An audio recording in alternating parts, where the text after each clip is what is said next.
welcome to the broadcast. We had a long conversation at Abdul Al Sayed's fundraiser, and it was a very interesting conversation.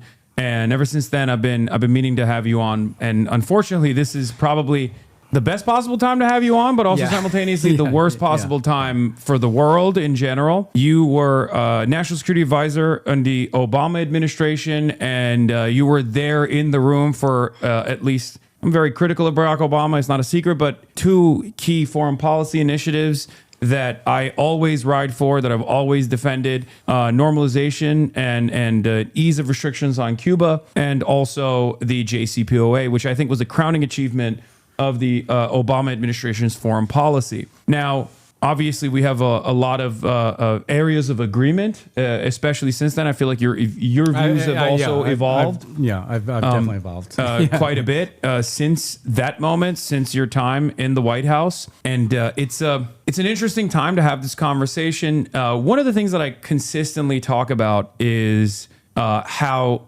American foreign policy oftentimes is regarded as uniparty, and I also certainly say that as well. And there's definitely a uniparty component to foreign policy, but the one area where American foreign policy genuinely changed was in the post-Obama world, where Barack Obama's actions, specifically with the JCPOA, and I would love for you to describe it to those who don't know in the chat what the JCPOA was a pivotal moment.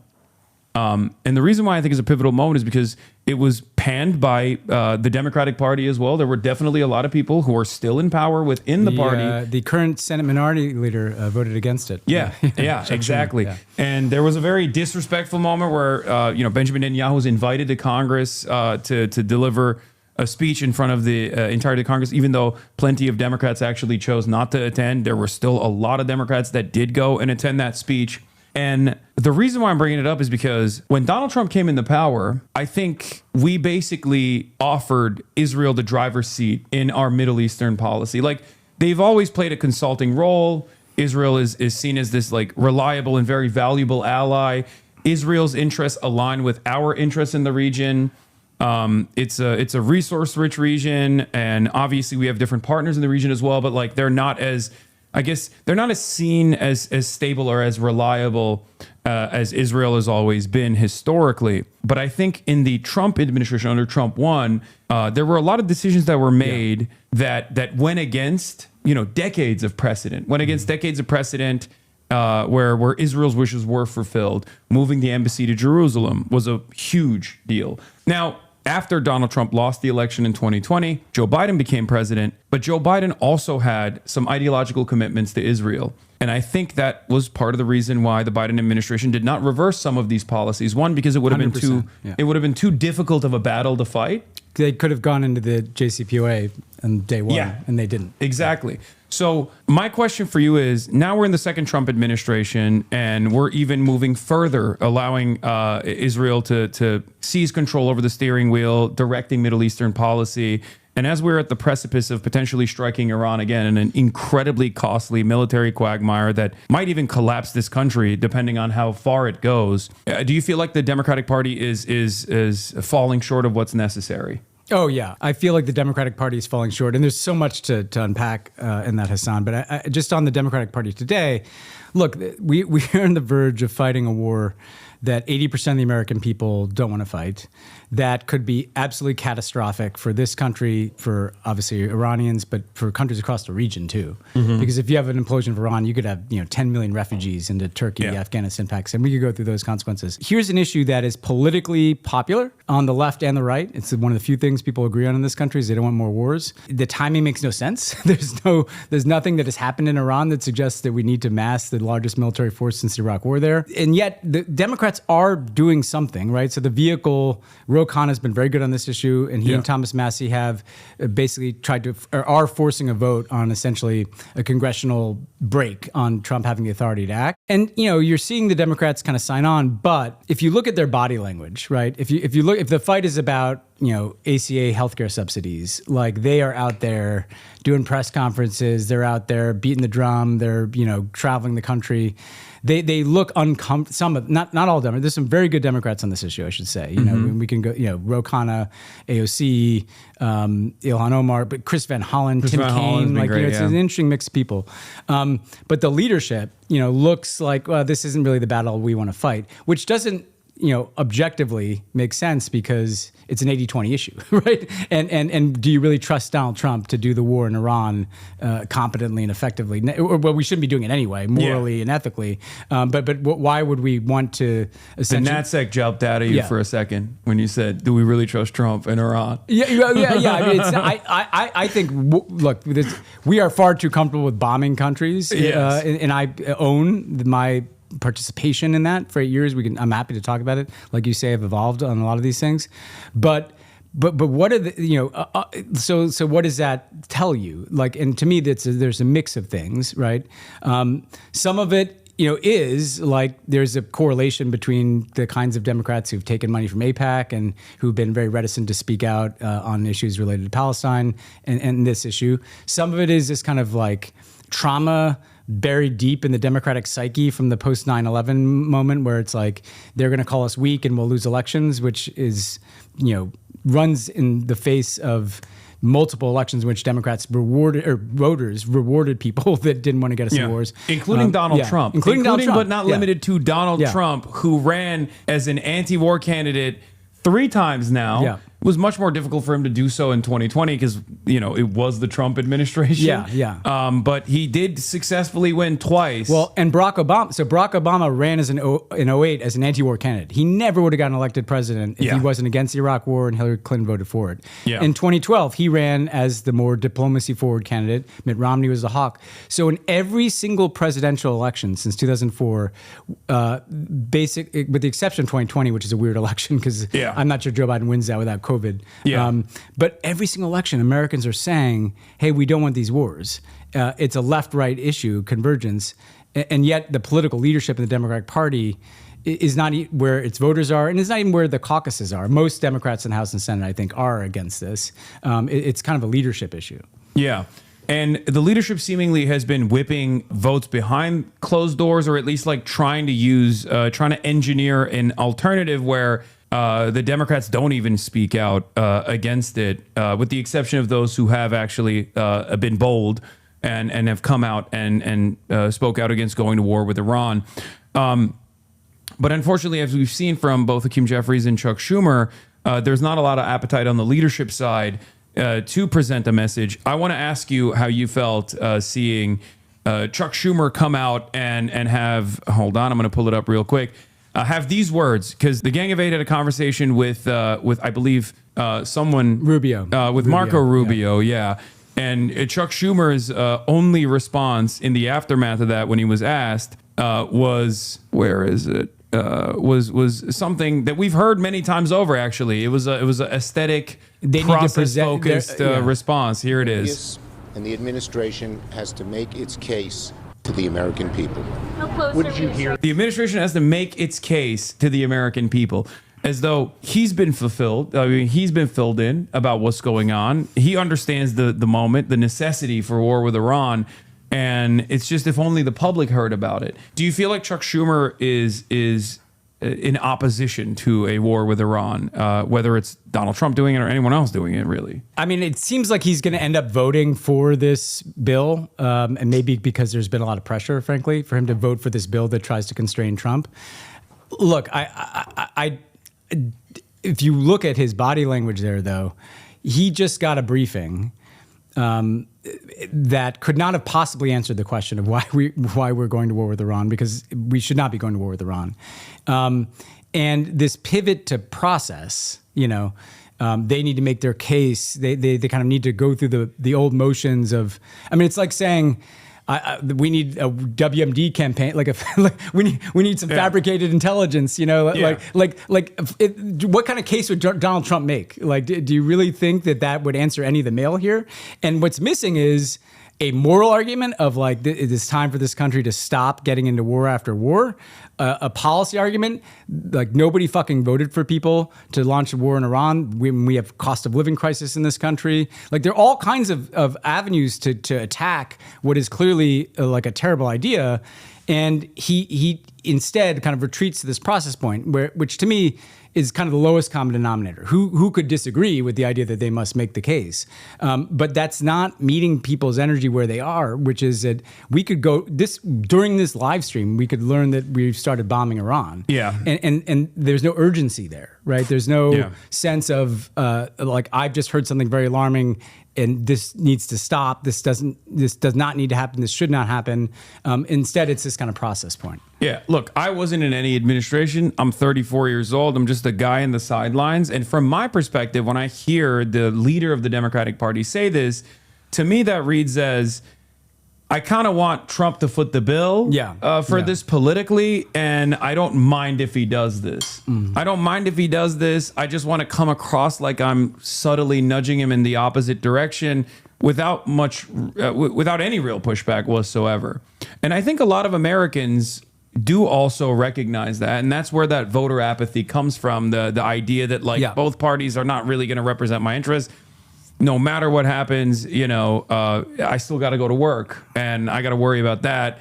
Clearly, there is no reason for me to pay attention to politics. Do you feel like this is one of those moments as well where Americans look at this and go, what am I going to do? Yeah, and there's a political piece and a national security piece. On the political side, when it's not an issue that you want to really take on, right, as you're saying, you retreat to kind of Washington process speak. We need to make the case, or we need to have legislative process on this, or it's not taking a position on the policy. It's just kind of, I can be against this through a process door instead of like going out there and taking a stand against a war with Iran. Yeah. There's a bigger point though on the national security side, and this includes Congress, but also includes people that were in jobs like mine. I had this phrase for the blob, which was meant to refer to the kind of groupthink of people in national security in both parties. The conversations that those people have inside of rooms would make absolutely no sense to the vast majority of Americans. They're so inside of the machinery of American national security policy, the momentum towards the thing like war. If it seems like it's happening, then we need to make it work, or we need to figure out how to do it better, like kind of what I said earlier. Instead of just stepping back and saying like, this is crazy. Why are we doing this? And why do we do this again and again? And look, some people are doing it for clear reasons, right? So, Israel has long had an interest. I've never been in politics without Bibi Netanyahu wanting the United States to remove the Iranian government through a military operation. So, their interest is very clear and it's very long-standing. Okay, let me stop it right there. Yeah.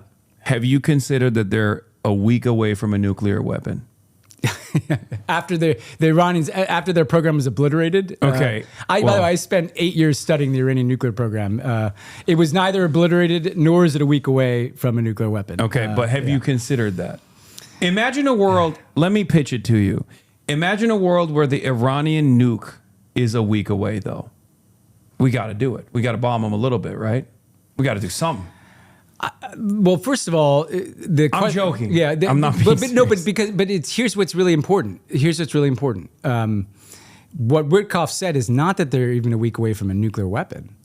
It was they're a week away from having enough fuel to make a nuclear weapon, but they've never weaponized. The U.S. intelligence community assesses that in 2003 they shut down any effort to weaponize that program, which is important because that means you can have fuel, but how do you shrink it down and put it on a warhead, right? Yeah. I mean, we are much further away from, even in the doomsday scenarios painted by Netanyahu and Witkoff and whomever's saber rattling, like they leave out the fact that Iran does not have an active weapons program. They have a nuclear program that could be concerning. I get it. But anyway, these timelines are all bogus. The enrichment process is definitely above what is normal for civilians. What is necessary for a peaceful program. What is necessary for civilian infrastructure. I see that as not an opportunity for Iran to develop a nuke, which, by the way, you and I probably have differences in opinion on that, because I think that we are in the age of nuclear sovereignty, but that's a totally separate conversation that we can have. But I think it's more so a way to try to negotiate with leverage at the negotiation table to get rid of at least some aspects of the sanctions. This was fairly successful.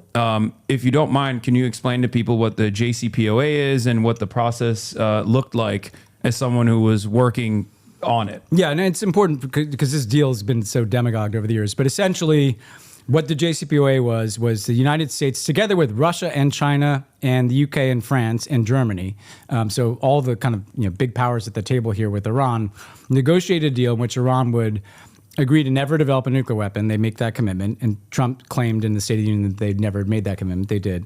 But then really importantly, they would destroy like the reactor that they were going to use to make plutonium. So they don't need plutonium. They have a uranium enrichment program.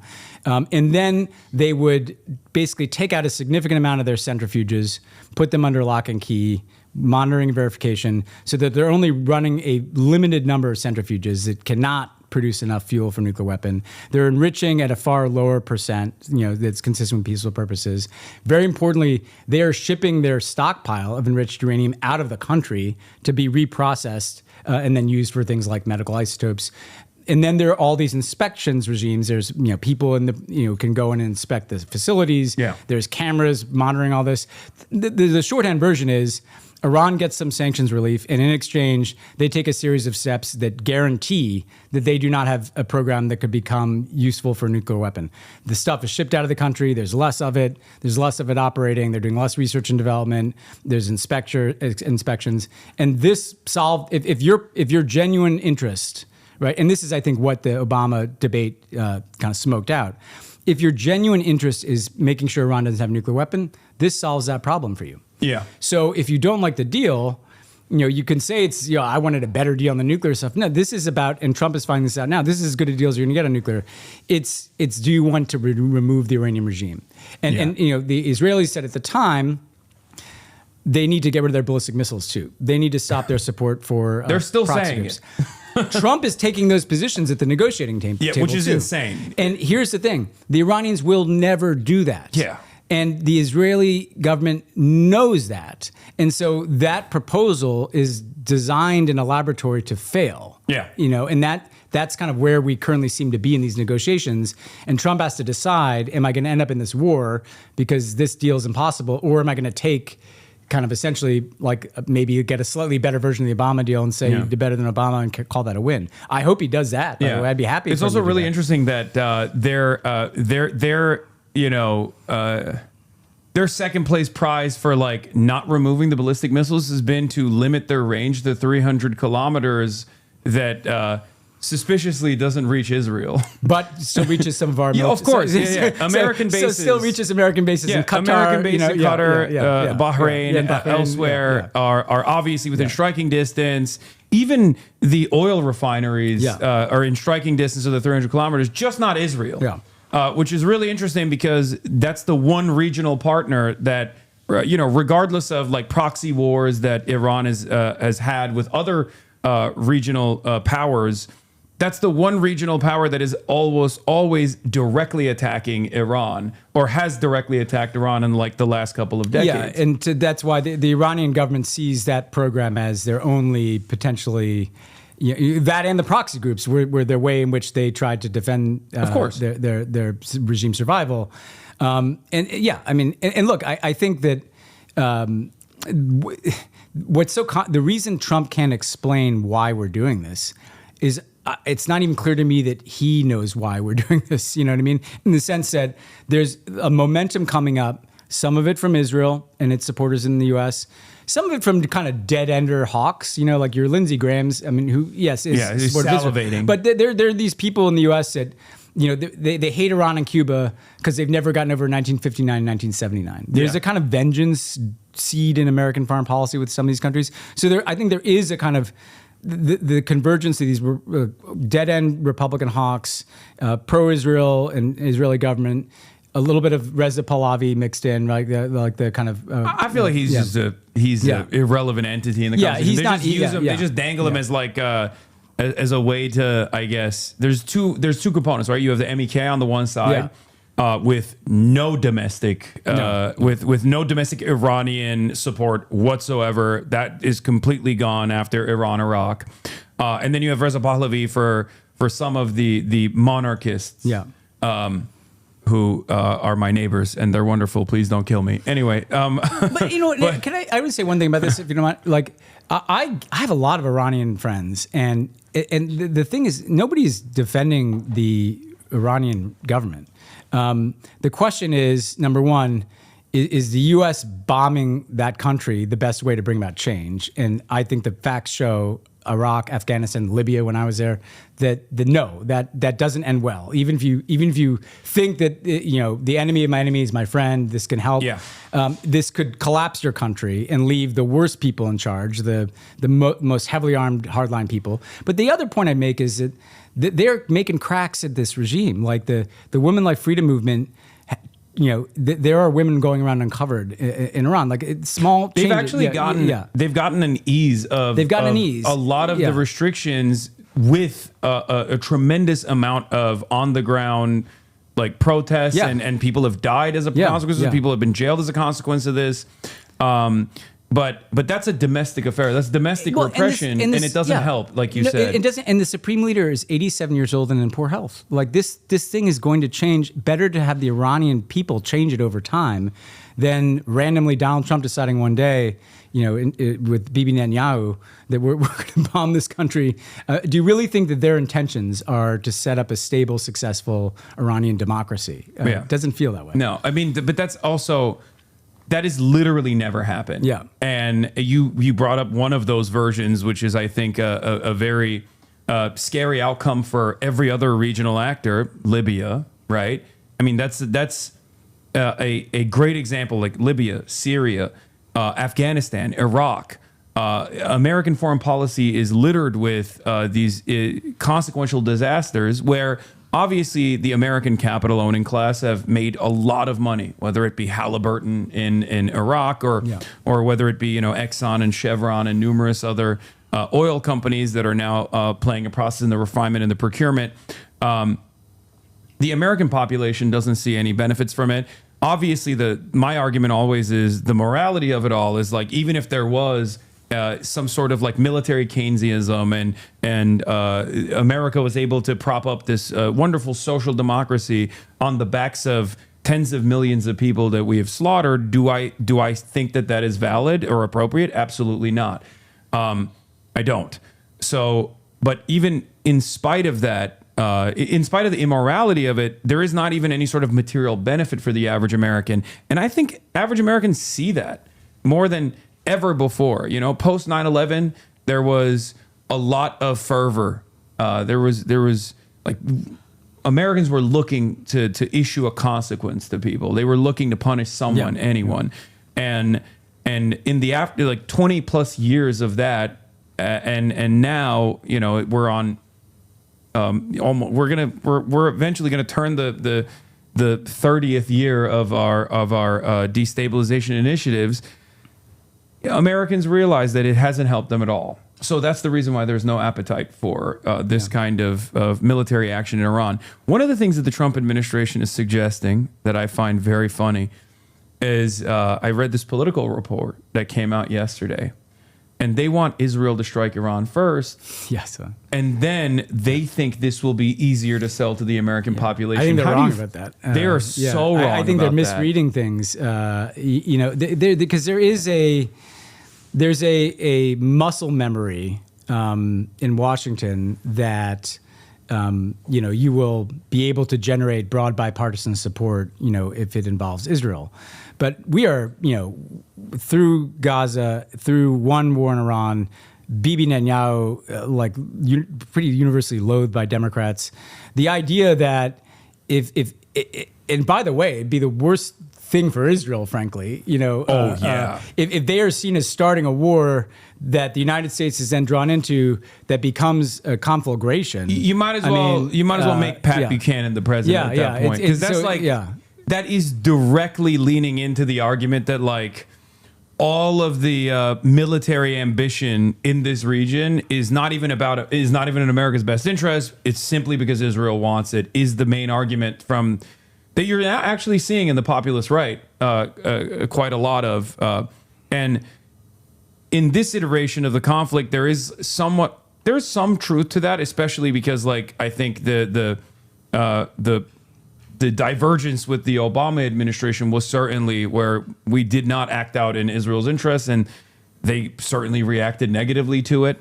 And as I explained earlier, this just feeds into that and calcifies that narrative in the eyes of the average Americans, which will lead to never wanting to deal with Israel ever again. I think one of the things that's interesting, Hasan, is there's so much to say about how overextended we got over 25 years in the war on terror, right? And part of it is the system itself that was constructed kind of created chaos in all these countries, right?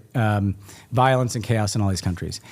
And part of what's hard to unpack is that like it's not like everybody who goes to work for U.S. national security is like, today I'm going to work to create chaos in the world, but they are operating within a system that allows that to happen, and it's in some cases is meant to make that happen in the sense that we don't, where are we destabilizing countries? Where are we dehumanizing populations, right? It's kind of on this periphery, and now what we've seen though is not only have Americans figured out what is the benefit to us in fighting these wars? By the way, what is the cost on our own military that has suffered a lot because of it? But also, that mindset is coming home.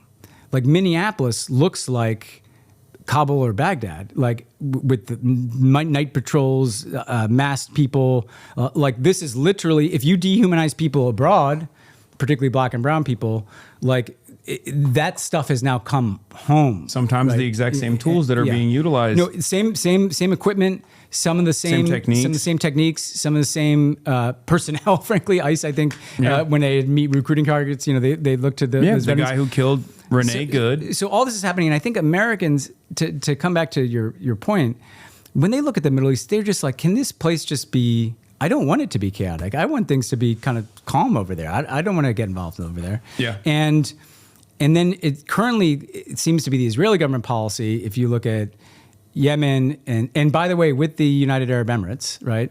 So UAE is a part of this too. But the UAE, whether it's the UAE in Sudan and Yemen, Israel and southern Syria, Lebanon, potential Iran conflict, what you're talking about is like just more chaos in this region, right? Yeah.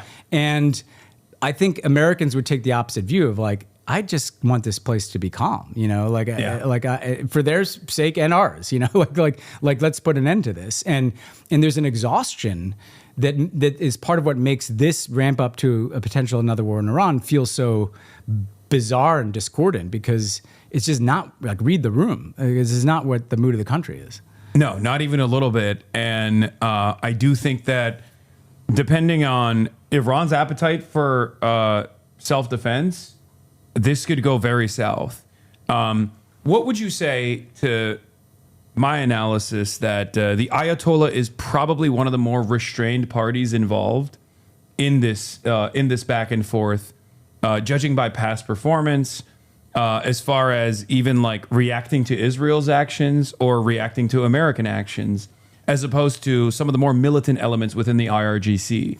So this is interesting. So they've been hit twice, like once by Israel and then once by Israel and the United States, and both. And even before that, the embassy strike or the Qasem Soleimani assassination, the head of the IRGC.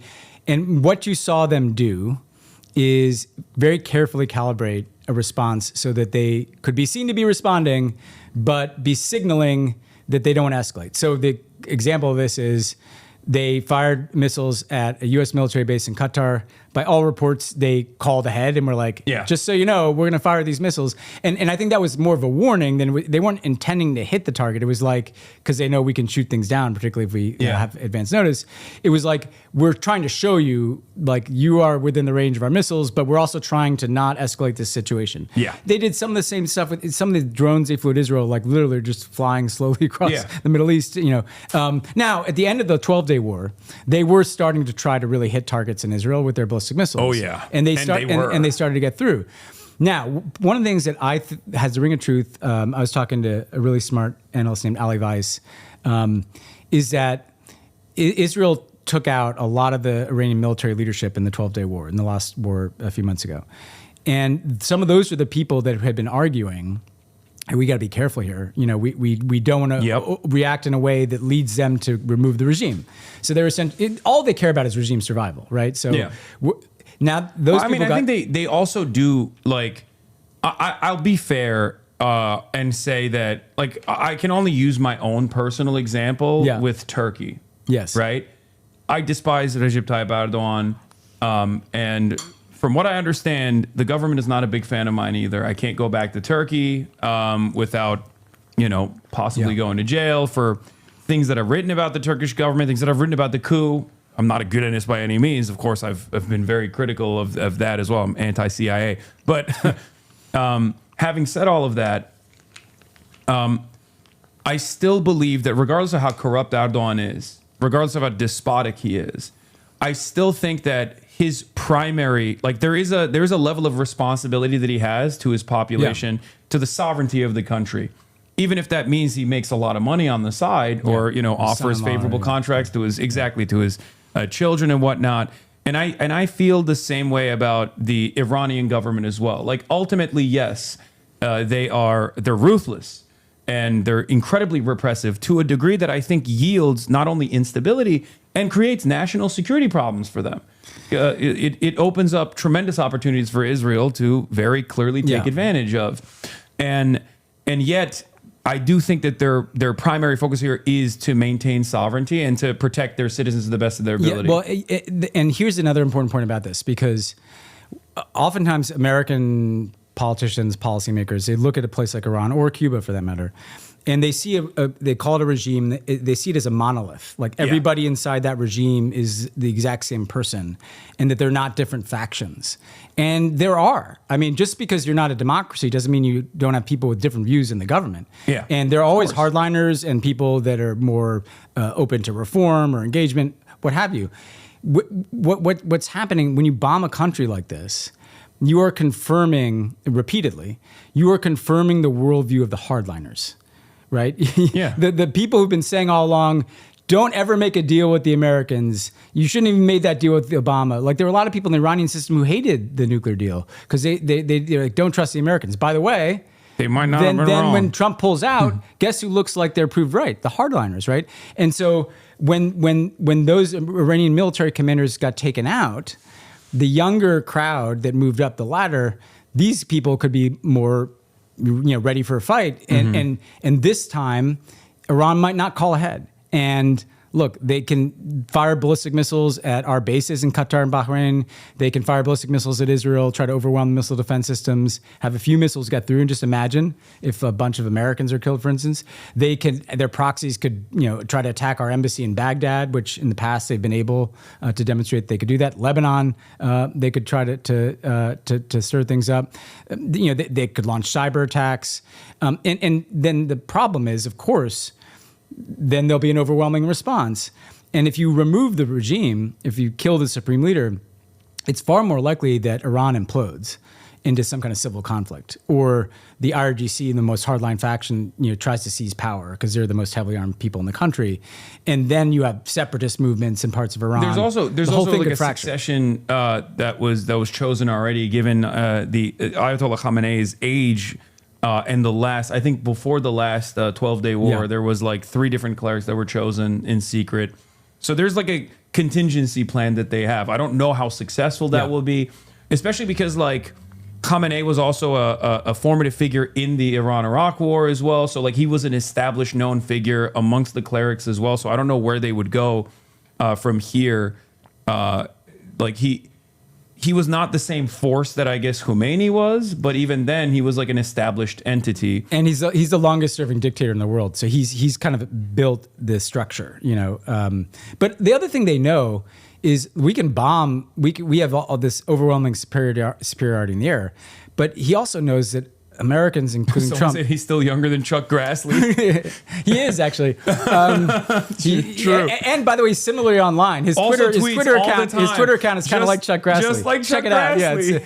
but they know that we're probably not going to send in ground troops because Yeah. there's no support in this country for it. Yeah. So if they can, But it's not even just that. It's also like a very difficult, like it's like a fortress. it's a huge country. It's a huge 93 country. million people. 90 million people. It's like a fortress with the terrain. Yeah. It's like Afghanistan times 10. Yeah.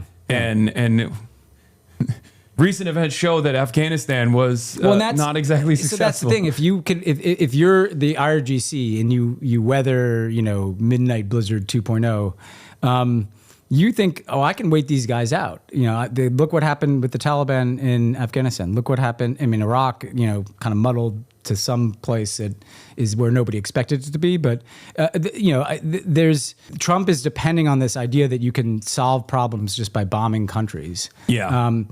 Or you remove regimes just by bombing countries. And that's never been the end of the story. Well, I will say there has been, I mean, obviously I'm not a fan of Trump by any means. And I've been very critical of his insane military adventurism and destabilization initiatives.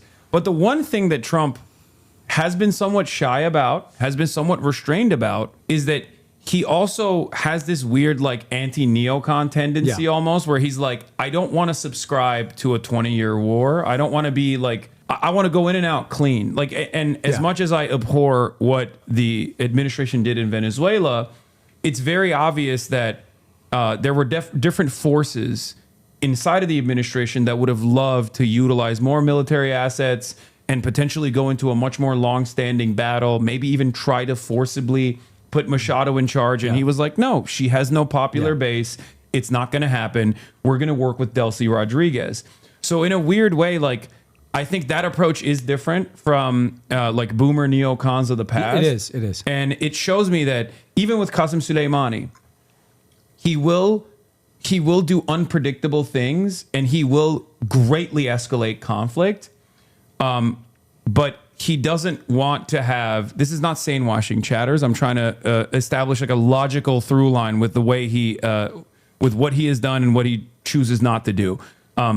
He takes risks, but he also doesn't want to engage militarily for an extended period of time. So can I give you an analogy? Which again, I want to apologize in advance when you're talking about war. Like it's always hard to make these kinds of analogies, but I actually think this one does get into his mindset. He is like a gambler that thinks he can walk away from the table. Yeah. And so he'll go and he'll place a big bet, and then it'll hit and he'll cash it in, right? And the problem is one of those bets you're going to lose, right? Like one of those bets, the Iranian regime is going to hit a U.S. base. And then what do you do? Or a ship.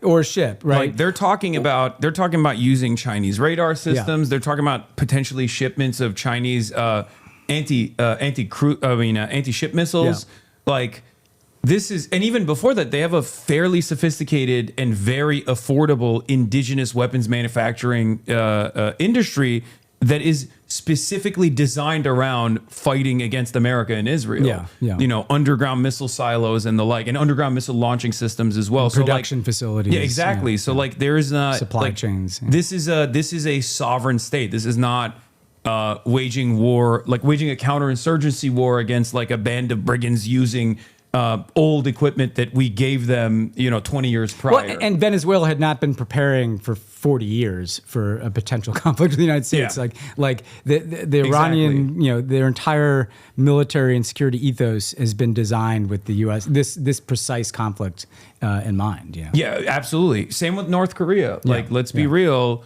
Their initial artillery systems that they designed was like obviously a threat. And then beyond that, like their nuclear program and the intercontinental ballistic missiles program that they developed was developed specifically with this in mind. As a matter of fact, I don't know if you're aware of this, but I was fascinated by this.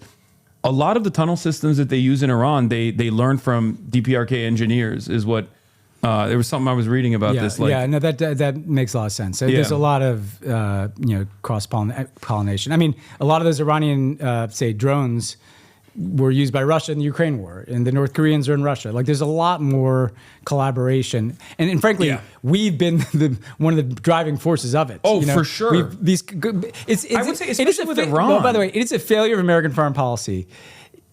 Consider these governments, right? The Kim dynasty in North Korea, the Islamic Republic of Iran, the Chinese Communist Party, and the kind of Christian nationalist, Russian Empire of Putin. Those are not ideologically similar regimes. They're anti-imperialist, they're though, basically from their perspective. just pushed together by necessity in a lot of ways. When we should have, and this is what Obama was trying to do, to pursue diplomacy to kind of break that apart and see, can we bring people into different structures, and can we create a different mode of politics in the world? I think it was Jeff Stein's reporting in the Washington Post that was really fascinating on this, where he talked about the sanctions regime that we have implemented around the world, and what consequences that has created, which is like it forced a alternative market. It forced a secondary market of cooperation for a lot of countries, especially in the periphery, because we have, I think, sanctioned 69% of the poorest countries on the planet at some point. And it's a very simple process. You go to the Treasury, you say, I want this guy out, or I want this regime out. I want this competing interest in the country that I want to be involved in, to get starved out by the power of the American government. And it's by the same authority that the Supreme Court just struck down on tariffs, right? And so the Supreme Court is fine with presidents just sanctioning everything they want. The tariffs for the Republican majority was, an affront to kind of their free market ethos. I always say to people, look at the most heavily sanctioned countries in the world by the United States. It's Iran, North Korea, Cuba, now Russia, Venezuela. Did that work to achieve the stated aims? Like, sanctions don't work in changing the behavior of governments, number one. Second, they end up hurting the people of those countries, not the elites, right? Because if you get a secondary economy, a black market economy, the IRGC and Iran are the ones that are going to run that economy. Yeah. Right? So they're able, when people would yell at us that you're giving sanctions relief to the IRGC, it's like, no, we're trying to give sanctions relief to the Iranian people that have been fucked by our sanctions. The IRGC has been able to make money in all kinds of black market trade during the sanctions regime. And so what the sanctions end up doing is again, kind of creating this chaos, creating these humanitarian crises.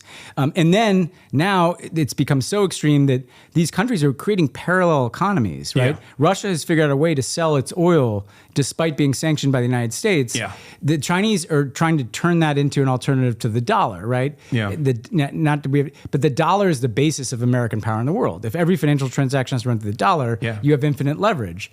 But if we've sanctioned countries so much and have behaved so recklessly with tariffs and other things, that enough critical mass of other countries are like, that's it. We're not trading in this. We're not propping up the dollar. Then America becomes a normal country real fast. Yeah, and it's really interesting you say that, because like I think we saw a version of this with like China posturing with like the nuclear option in trade when they added additional export protections on export controls on rare minerals, right? Yeah. And these are rare minerals that are necessary for production in the military-industrial complex. Like, this is a matter of national security. Or your car radio, your computer in your car is not exactly. Everything. Everything is at some point like manufactured. A component is manufactured in China, and that was obviously posturing. It was a trade posture to show how much power they have at their disposal. But if they were to apply that in the same unstable ways that Donald Trump has been, engaging in these like tariff wars and whatnot, obviously everyone would look for a secondary market instantly. Yeah. And I think in some respects, like what we did with SWIFT after Russia's irredentis action in Ukraine, unjustifiable invasion of Ukraine, caused this moment of panic for a lot of other countries where they were like, oh, America will actually blow this entire thing up, even if it causes them harm in the long run as well. Yeah. And that I think accelerated the secondary market, or like these points of leverage that other nations in the periphery were looking for, like the BRICS alliance and whatnot that's put together. I'll give you one example of that, which is India was buying Russian oil. Yeah. And Biden kind of told them, hey, we'll look the other way because India, you're a big, important country. And by the way, they don't have time. They can't recalibrate their entire energy market that fast to comply with sanctions. Fast forward to Trump. When Modi didn't go along with giving Trump credit for the end of the brief India-Pakistan conflict over Kashmir, because that was not true, like Trump did not broker. Pakistan nominated Trump for a Nobel Peace Prize. Modi refused to. Trump sanctioned India, or is it tariffs? He tariffed, and so Trump tariffed India and also got the EU to sanction India. Guess what Modi did a few weeks later? He went to Beijing for a gigantic celebration of, I forget what anniversary it was. He's saying, I have options, people. Like, if you're going to, I have a country of 1.2 billion people. I'm not a Modi fan, but to your point, I do think he also has to act, consistent with Indian sovereignty. He's like, if you're going to keep with me like this, and I can wake up one morning to find that the tariffs are 50%, or my power grid is out because of some sanction that just got put in place, I'm going to go deal with these people over here. Oh yeah. And that is what more and more countries are doing. Even Western allies that have been vassalized over the course of the post-World War II New World Order, that played a formative role in the Cold War as like reliable allies to America, have now come to that recognition in the aftermath of the Greenland posturing. Yeah. That caused, Mark Carney's famous speech at was it Davos? At Davos to be like, we need middle powers to rise up and develop our own sovereignty. Now, I don't know how far they will go. I'm sure, like, if Trump says you're going to be a part of the Golden Dome, Mark Carney's probably going to say yes to that. And the same goes for not violating the embargo that was added on to Cuba. Like, Canada could easily send oil to Cuba, and they could probably send oil to Cuba with much more ease than like Mexico can, for example. And if they were truly about that lifestyle, I think they would do that. They would be like, no, this is unjustifiable. We are going to send oil against American sanctions. To help other countries also come to terms with that, because the embargo on Cuba has been roundly condemned by the entire world since its inception, pretty much. I mean, with the exception of two countries, Israel and America, everyone's routinely demanding America end the sanctions, and yet they don't. But clearly, these other middle powers are not doing anything against it. They're sending aid, and that's good. That's great. Mexico is in particular, Yeah, Mexico's sending aid as well. But like, a part of the Venezuela scheme was to stop oil transfers to the island. To starve Cuba. To directly and deliberately starve Cuba. How much of that do you think is like the ideological neocon component from the likes of Marco Rubio and the resentment that they feel, or wanting to punish this island for its sovereignty, for being like this dangerous predicament for America, that like a communist country could thrive 90 miles off the coastline of the United States? Like, how much of that is ideological? How much of that is like material, I guess? It's ideological in this one. And the quick backstory, I negotiated in secret with Alejandro Castro, Raul's son, Fidel's nephew, in Canada. They hosted the secret talks, because they were really supportive of getting rid of the embargo. For a year and a half, we normalized relations, but the legislative embargo is still in place, right? And so we basically opened everything up that you could, through executive action, where you're basically licensing all this, activity. You licensing travel. Americans are allowed to travel to Cuba now. We're not going to punish you for that. It's crazy that Americans are told you can't travel 90 miles away. By the way, I've talked to Cubans, and they say that was like a unprecedented prosperity for the island, where they felt for the first time ever that like people could survive without having to leave. Well, here's why Marco Rubio is full of shit. It's because they always say they want to help the Cuban people. The Cuban government had created a private sector where people could own small businesses. And that was basically restaurants, stores, taxis. Yeah. And so when Americans started traveling there in huge numbers after the Obama opening, they're making money. Like, their lives are getting better. And then it's when Trump comes in and Rubio's in his ear that he slams that door shut. Now, that is about a couple of things. That is about, in part, South Florida Cuban exile politics, which is about like, settling the score, and yes, the Cuban government has done some very bad things, including to a lot of the people who left, had family members who were killed, but their property is confiscated. But look, there's a lot we can unpack in that history. I know. I'll give you the example. My first meeting with Alejandro, he goes through a bill of goods for like an hour and a half, and the negotiating partner is like, "You're going to be ready for this." But all the bill of goods were things that happened, like you guys did the Bay of Pigs invasion. You guys tried to assassinate Fidel Castro X number of times. 638 times. Posada Carriles, this guy, if you want to Google something interesting, Posada Carriles, the CIA asset, shot down a Cuban passenger airliner. Like there are all these things, right? Yeah. Oh yeah, I remember. Yeah. But anyway, to answer your question, part of this is just a pathology of there's a certain kind of South Florida politics, and politicians like Marco Rubio, Bob Menendez, so it's bipartisan. We're basically Bob Menendez. Some of our least corrupt politicians. Gold bars Bob Menendez said he was for democracy in Cuba, and he would do things like he would block the approval of any ambassador. If you tried to change Cuba policy, and you'd have to kind of like steamroll the guy in your own party, right? We had to do that multiple times. Yeah. So some of this is just is diaspora politics, and then some of it is like I was saying. There is this kind of psychology, like the Cubans beat us. Like in '59, they ousted our guy Batista. This used to be kind of our playground, and all of a sudden it moved to the left. Then they're on the other side of the Cold War. They stuck their thumb in our eye again and again and again. And there are people. This is like the Lindsey Graham. He's not a Cuban.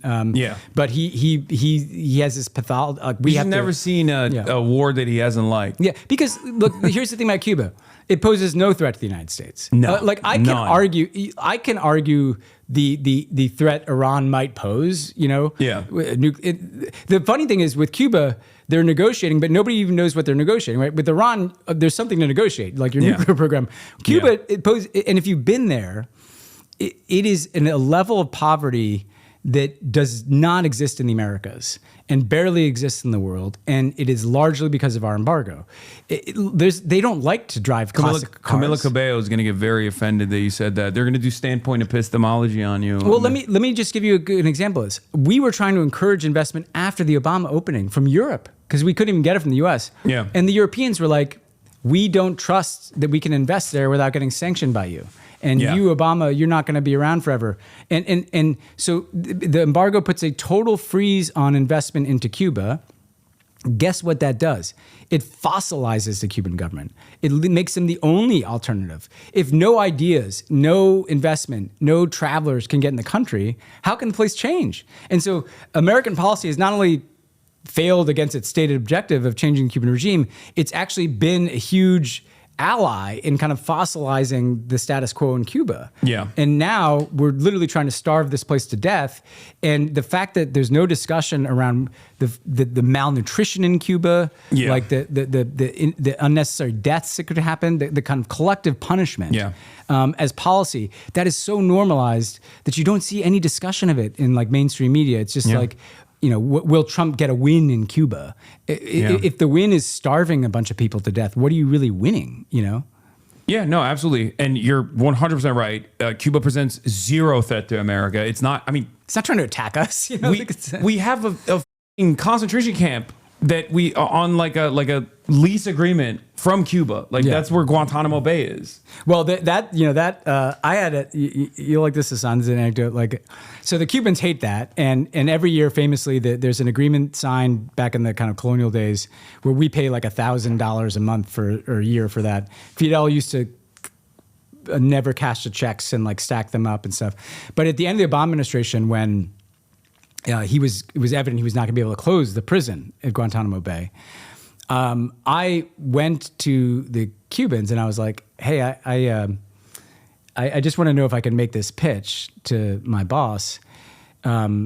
If we gave you guys Guantanamo back, would you keep the people that the United States wants to keep in prison? They're like, sure, we know how to keep people in prison, So I went to Obama and I was like, because there are people down there like Khalid Sheikh Mohammed, who was responsible for 9/11. But so I was like, this is the only way to close the prison.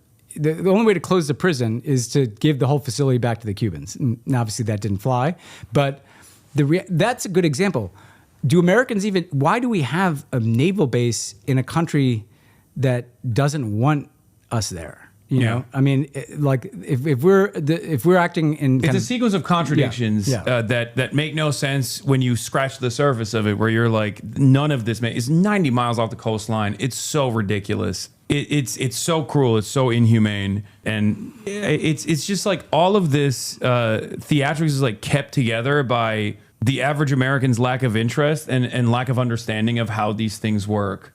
And I do think that is, to some respects, by design, because if Americans were more focused on foreign policy, I think, especially if they understood the impact of foreign policy on the domestic policy, whether it be the imperial boomerang, as we were talking about earlier, or like all of the funds that are going to building bombs, they could be spent here on our roads, on our healthcare, on our facilities, on our education. I think a lot more Americans would be very frustrated. So I do think that we keep people at bay by refusing to let them imagine an alternative, and to constantly keep them in fear in this like panic state where we have to destroy our enemies. They always want to get us. They want to get us because they're not us. Can I give you a specific example? Is Cuba, right? So there's literally a legislative travel ban, right, that says that Americans can't travel to Cuba. We had to essentially make it so we're not going to enforce that. We said you could travel to Cuba to have people-to-people exchanges, which basically meant if you talk to Cubans, you could travel to Cuba. Every American I know, and I know a lot of Americans who went to Cuba, go down there and they're like, what the fuck? Like, what has our government done down here? Like, why are these people so poor? They're, you know, and then guess what? The first thing Trump does is he shuts off that people-to-people travel. Like, they don't want you to see it. I mean, some of your viewers have probably been to Cuba. If you've been to Cuba, you understand it's something about American foreign policy that you can't understand just sitting at home here. You know, you see what sanctions at that scale can do to a people. And I don't know anybody who goes there. And you also see the people, you're like, these are not enemies. Like, these are not my enemies. These are just like regular people who are very kind people. And some of them hate the government, some like the government, right? Yeah. But you can't, like Marco Rubio, for instance, he's never been to Cuba. You know, I mean, he comes from a Cuban family, but he's never set foot on the island. I mean, if you have to go there and look at, I mean, I'm not hopeful that he would change his mind, but a lot of this is kept out of sight from people, you know, because if they saw it, they wouldn't like it. Yeah, there's, I mean, I've had a similar experience of this, like visiting China.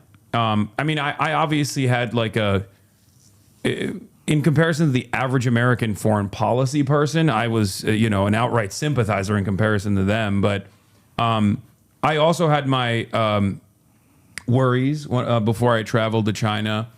But seeing a government be able to develop itself and achieve sovereignty and go through the process of like their own historic struggle and get to a point where they are a force to be reckoned with, like a global superpower at this point. I think that's part of what America fears ultimately. Like they don't want Cuba to be a normal country, but then also be communist at the same time, because then there's the threat of that alternative right at our doorstep. In the same way that I think the USSR, no matter how fearful Europeans were of the USSR, there were certain aspects of USSR existence that I think played a role in pushing Europe towards social democracy in ways that like we never had, we never experienced. Yeah, they had communist parties, and so they had to do things like free healthcare to defang the communist parties. Yeah, and I think that is like that's the ultimate fear of you know the capital owning class in general, where they're like, we have a really good thing going, and we don't want to give up on that, except. But it's in the absence, it's collapsing. Exactly. Yeah. In the absence of that friction, in the aftermath of the dissolution of the USSR, you see, without the threat of an alternative, how much capital has dominated even Europe. European social democracy is on the brink of collapse. And what's happening as a consequence of that is the rise of fascism. Yeah. As it once did when liberalism was attempted 100 years ago, and it was also collapsing, and it was early, right? It was a new thing. Nation states were just being developed and not even really developed at all. And through that process, fascism came as a force of stability. Yeah. a force of stability that capital owners aligned with. Yeah. That's why titans of industry in both Nazi Germany and in Mussolini's Italy were very much aligned with the fascist movements because they were more fearful of the communists. And the communists were about plenty at that time. They were a force to be reckoned with. So I think one of the things that I stress all the time, because there will be people that will be critical of me even having a conversation with you in my community, regardless of your worldview being far outside of like the blob, as you call it. I'm in this place where I'm like, those people think I'm super radical, and some friends think I'm super like not. Well, those people think I'm a terrorist. Yeah. So I'm like stuck in this like in between space. Yeah. But I'm moving. But from my perspective, it's like the alternative to that is not business as usual liberalism. The alternative to that is not like NATO Atlanticism necessarily, but the alternative to that is a class-based movement. Is a solidarity. Yeah, exactly. Like understanding that the working class individual in Cuba has the same exact interests as the working class individual living in West Virginia. They want a roof over their heads. They want to be able to feed their children. They want to feed themselves, and they want to have some meaning in their lives, and that's it. There's no like evilness component in our foreign adversaries. Same goes for people living in Iran, people living in Yemen, people living in countries that we've declared foreign adversaries. Like they have the same exact interests that we do. And I feel like that's completely lost in American politics. I think that's right. And I think one way to think about the challenge in the world today is we always look at these kind of older ideological paradigms, but essentially we are living through an unprecedented consolidation of power. Right. And it's essentially in this country, like so much of the wealth and technologies that, drive our lives are in so few hands. But if you look around the world, like what did Trump do? Like, if you look at his corruption, the Emirati one is like a very good example of this. So first of all, the Abraham Accords are worth bringing into this. So the Abraham Accords happened. Emiratis are the main country normalizing relations with Israel. Bahrain comes with them. Morocco comes with them. It's framed as a peace deal. These countries were not at war, Yeah. Now, what happens? Well, you get all of a sudden kind of this, the kind of mega rich in the Emirates. They're getting like surveillance technology from Israel. Israel's got, a friend, in the heart of the Arab world. The Emirates also gets now everybody loves them in Washington because they did the Abraham Accords. So then they can do things like what they're doing in Sudan, thinking that they're not going to be held to account. But then if you look after Trump's election, the Emirates, an Emirati buys a 49% stake in World Liberty Financial, right?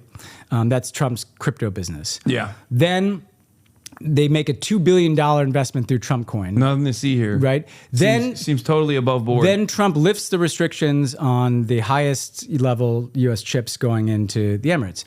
Why do I tell this kind of story? Because what unites Trump and tech oligarchs and Emiratis and Netanyahu, and by the way, in their own way, Putin and Erdogan, is they're all grabbing their piece of this while people are just getting screwed. And so I'm not limiting this to a Western criticism. I think the Chinese Communist Party is doing this too. Like they're in charge of the AI monopoly in China. And there are huge majorities of people around the world who are like, why is power just being taken, like it's being like just drained out from us and given to just a very small number of people at the top who are either political elites, technology elites, or kind of financial capitalist elites, right? What you need is a solidarity movement across borders that is just going to start dismantling that apparatus, or else like that's going to lead either to, they'd be happy to have a series of wars. They're going to be fine. They're going to, their technologies are going to be used to fight the wars. Or if you're Putin, you've got your DACA you can go to. There's such a gap between the people who feel the consequences of what's happening in the world and the people that are driving those consequences. And I think that's the imbalance. It feels like it's getting less sustainable to me.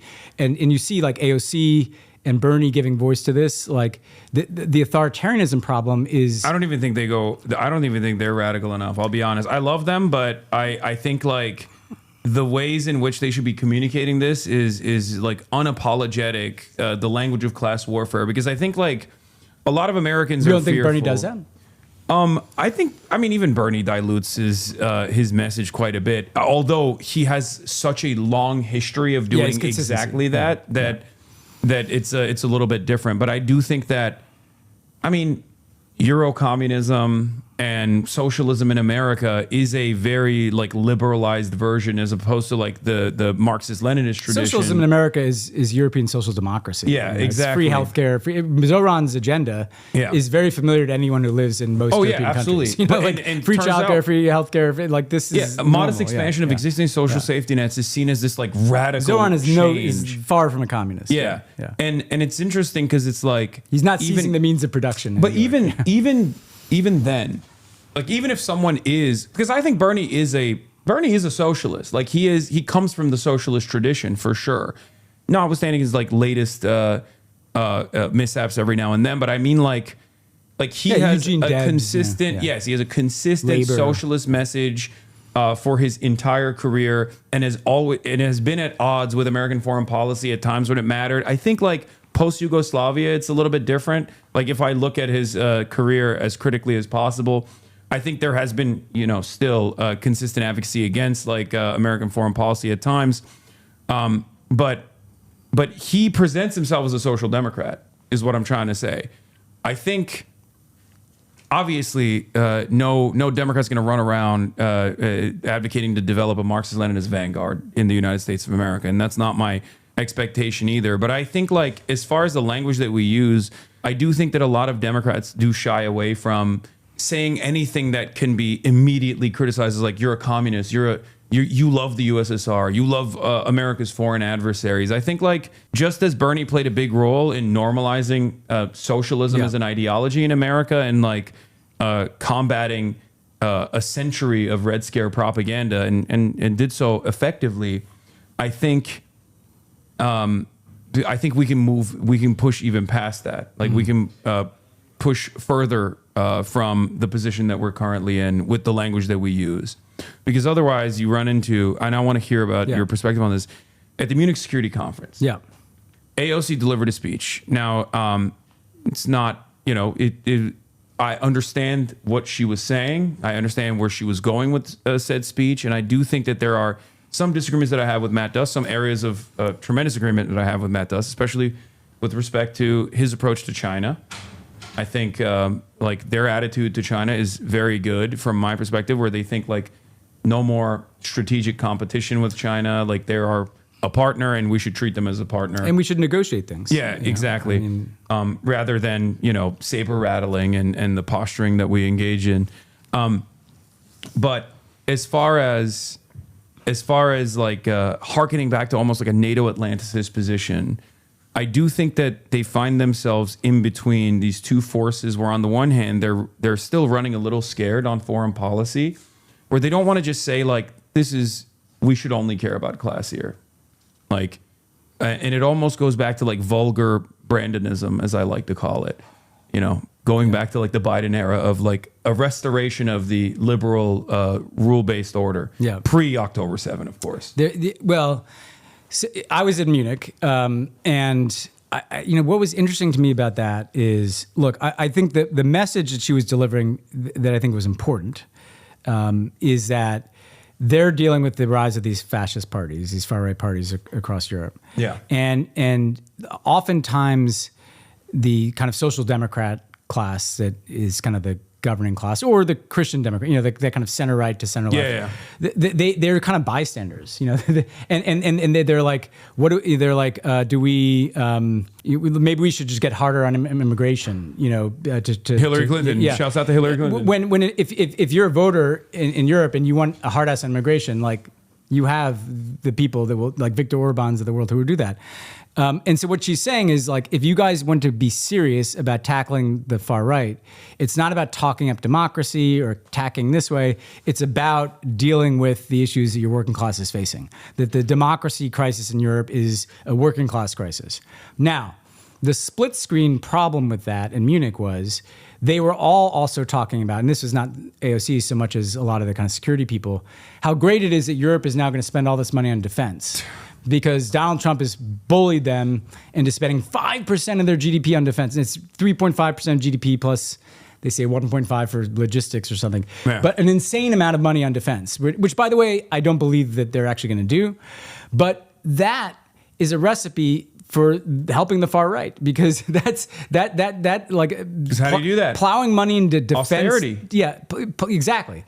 You're not even doing job create. You're plowing money into like defense technologies and stuff, Yeah. right? So like at the same time that you're like, oh yes, we must deal with the working class, you're having austerity to pay for your huge defense budgets that feel totally divorced from what it feels like they're where we were at the beginning of the Biden presidency in some respects, where it's like, are they going to wake up and realize that the recipe is not just singing from the greatest hits album of the rules-based order and talking about democracy and talking about the danger of the far right. You have to show working class people that you're like, meeting them where they are. And that includes breaking from orthodoxy on some issues where you're expected to kind of go along with the Trump bullying you on defense spending. Pedro Sanchez in Spain is the one leader who basically told Trump to pound sand. He's like, I'm not spending that much on defense. I think they spend like 1 point something percent. And his numbers went up. Yeah. And he's been governing Spain for 10 years. He's a socialist. He on Gaza, he's in a different place from most of Europe. On immigration, there are still limitations, unfortunately, to like what they can do. He may not be where you are, but like. Oh no! I just meant like there are like when you're in the EU, there are severe restrictions on like how far you can go. I mean, Ireland is another great example of this. Like, these are countries that have been on the right side of history for a very long time, and there's limitations to what they can and can't do, unfortunately. But I think if you look at Sanchez, for instance, he's doing the things that we're talking about in the sense that he's pursuing socialist policies. He's not caving on immigration. He's taking a stand on Gaza. He's not spending money in defense. Yeah, shouts out to the king. He keeps getting rewarded for it. He's been in power 10 years. Now he'll lose at some point, but he's had a 10-year run there. And so I think that I see your point on AOC. Look, she's there to kind of begin to get her reps on the world stage. That's what it felt like to me. Is this is a person that has ambitions that go beyond being in Congress, maybe run for president, and I'm going to kind of take my message at home to this place. I will say what was interesting to me being there is all the coverage was like tisk tisk on her Taiwan answer. People, every young person there wanted to be in the room with AOC in Europe. Yeah. Like, she has a star power that no American politician has outside this country. Also, her Taiwan answer is because of our policy. Our longstanding policy in Taiwan is called strategic ambiguity, which is another word for lying. We're not going to tell you. It's a word for we're not going to tell you. It's like, oh no, you're one China, totally. Taiwan, like, because in the American government, you were in the American government. Taiwan is a part of China in the American government's like official language. That's our agreement with China from 1979. Shouts out to the great Maoist Richard Nixon and the other great Maoist Henry Kissinger. The only good thing that they did probably, which was the recognition of the People's Republic of China. But they did that, and also I guess EPA. Nixon was an interesting character. I mean, he's horrible. I don't know if you want to go into Taiwan. Do you want to do the little Taiwan? Or? Oh, we can talk about Taiwan, So what I find complicated about Taiwan is that, and look, I don't want to fight a war. Like the goal of the policy should be no war over Taiwan.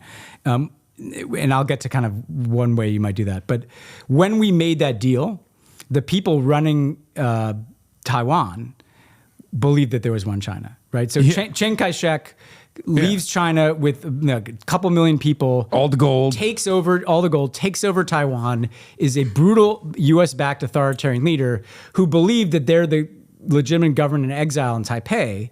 And so they didn't object necessarily to the idea of one China. Now, the DPP that currently governs Taiwan, they were the opposition movement that overturned the authoritarian system. And they're like, we're not Chinese. Like, Chiang Kai-shek is the one who came here and said, we're all Chinese. Yeah. And so I have a lot of sympathy for younger people I know in Taiwan who are like, there are all these deals that have been made over our heads. Our ancestors have been living here for hundreds of years. It was only Chiang Kai-shek who came here and said, we're all China. I'm not suggesting that means you abrogate the one China policy. I think what you want to try to put this, you want to and sometimes the best thing you do in foreign policy is just try to push off like a problem. Like, let's get into some negotiations here. Let's start talking about this. Like, instead of just threatening each other, arming everybody to the teeth, and kind of building up to some climax where the Chinese might try to invade or blockade Taiwan, and will the United States come to the rescue? Why aren't we doing more to try to avoid that outcome diplomatically?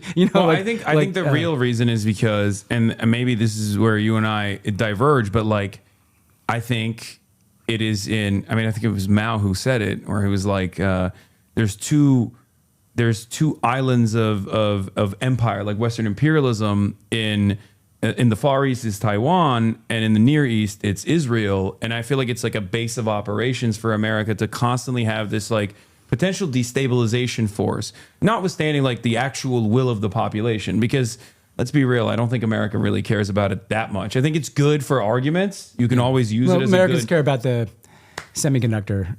They care about the semiconductor industry, and they more so just care about like having something on the thorn of China, this like behemoth that has exploded in size and in prowess around the globe. So, as far as like Taiwan goes, I mean, I look at their public approvals fairly closely, and their attitude always is, we like having one foot in China and one foot in the Western world. That's right. And they don't want to break the status quo. They actually don't want to be independent and have a U.S. military base there. They like the status quo. Yeah, because it's very beneficial for them when you get to, because I have Taiwanese relatives. Yeah. And some of them live here. One of them is married to my uncle Cenk Uyghur. What do they want the outcome of this whole thing to be? They feel a sense of pride because like of China's prosperity, but they don't like, at least one of them does not like the Chinese government. But they still feel this like sense of Chinese prosperity. It's very interesting. Look phenomenon. what we built. Because it's like, because it is pretty hard, especially when you go there and you're like, what the fuck? Like, these guys were able to Shanghai, build. it's like, you're like, shit. this is crazy. I mean, the hotel I stayed in was like a barren wasteland 20 years ago, and now there's like towering skyscrapers everywhere. And then with my other relative, I mean, he works in China. He works in Shenzhen, right? So he's like, he's living in China, right? Mainland China. So it's, they see it as like they're not like as hardline as Americans present it, and there are certainly a lot of people from Taiwan here that are hardliners, definitely, and that happens. Like the diaspora population usually has that, but at the end of the day, they're Han Chinese, and they see that, and they see that as like a united a point of prosperity. But I want to just come back to the AOC point, because the goal for the test of these people should not be whether you can stand up at a conference with a bunch of elites and recite a formula that is the right answer on Taiwan. Yeah. The goal is to have a worldview that makes sense to people, And so she gets all the for not pivoting immediately to like, we have a policy of strategic ambiguity, and that's the wrong end. Like, why is the test of becoming president your capacity to kind of recite words that have no meaning to most people? And this is a problem I have with national security, and I'm trying to demystify it and how I try to talk about it. I'm not saying I get that right all the time, but it is designed to exclude people. Like, the language of it makes no sense to people. It's all these acronyms, or it's like these opaque readouts of meetings that we had full and frank conversations about the full range of bilateral issues, and they're not actually telling you the truth, right? And I think part of what we need to do is just change the language, and talk to people. Why can't we just have a serious conversation, like this kind of conversation, where it's like, this is a real problem, man, because the Chinese are not going to let this go. Like this, they see this as part of their territory. They see it as indistinguishable from Tibet or Hong Kong. That's what the U.S. has agreed to. We have a one China policy. There's some people here, though, who like are really nervous about what that means for them, because they kind of like that they have freedoms in Taiwan that they don't have in China. So what do we do about that? Like, why can't we just name these things and talk about them instead of retreating behind these kind of carefully drafted formulas that have been, it's like the two-state solution. I believe in two states side by side living in peace and security. That language has no relevance in the physical universe. Yeah. You know, like it's just something that politicians say to avoid having to actually tell you what they think about what's happening in the West absolutely. Bank, you know? But that's precisely the reason why they do that. Yeah. They do that to obfuscate from the truth. They do that to not have these critical conversations. And I think in many instances, I mean, look, I talk to a lot of politicians. I talk to a lot of consultants and analysts.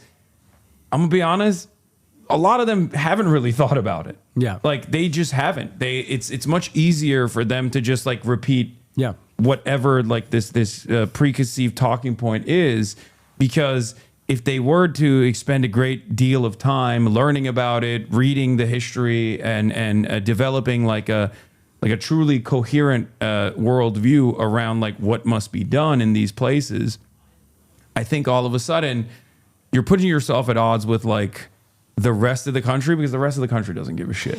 And sometimes are very antagonistic towards your worldview. I see that all the time from my perspective on American foreign policy. But most Americans are like, you know, they want to believe the good story, right? They want to believe there were sanctioning countries to help them. Like if there was more information, you know, I think you might get different outcomes. Because in Iraq, they had good information because they had relatives fighting in that war who were coming home being like, this is a fucking shit show, you know? Yeah. Now, I think there are a couple things, though, about the incentive structures for people in these jobs. One is jobs.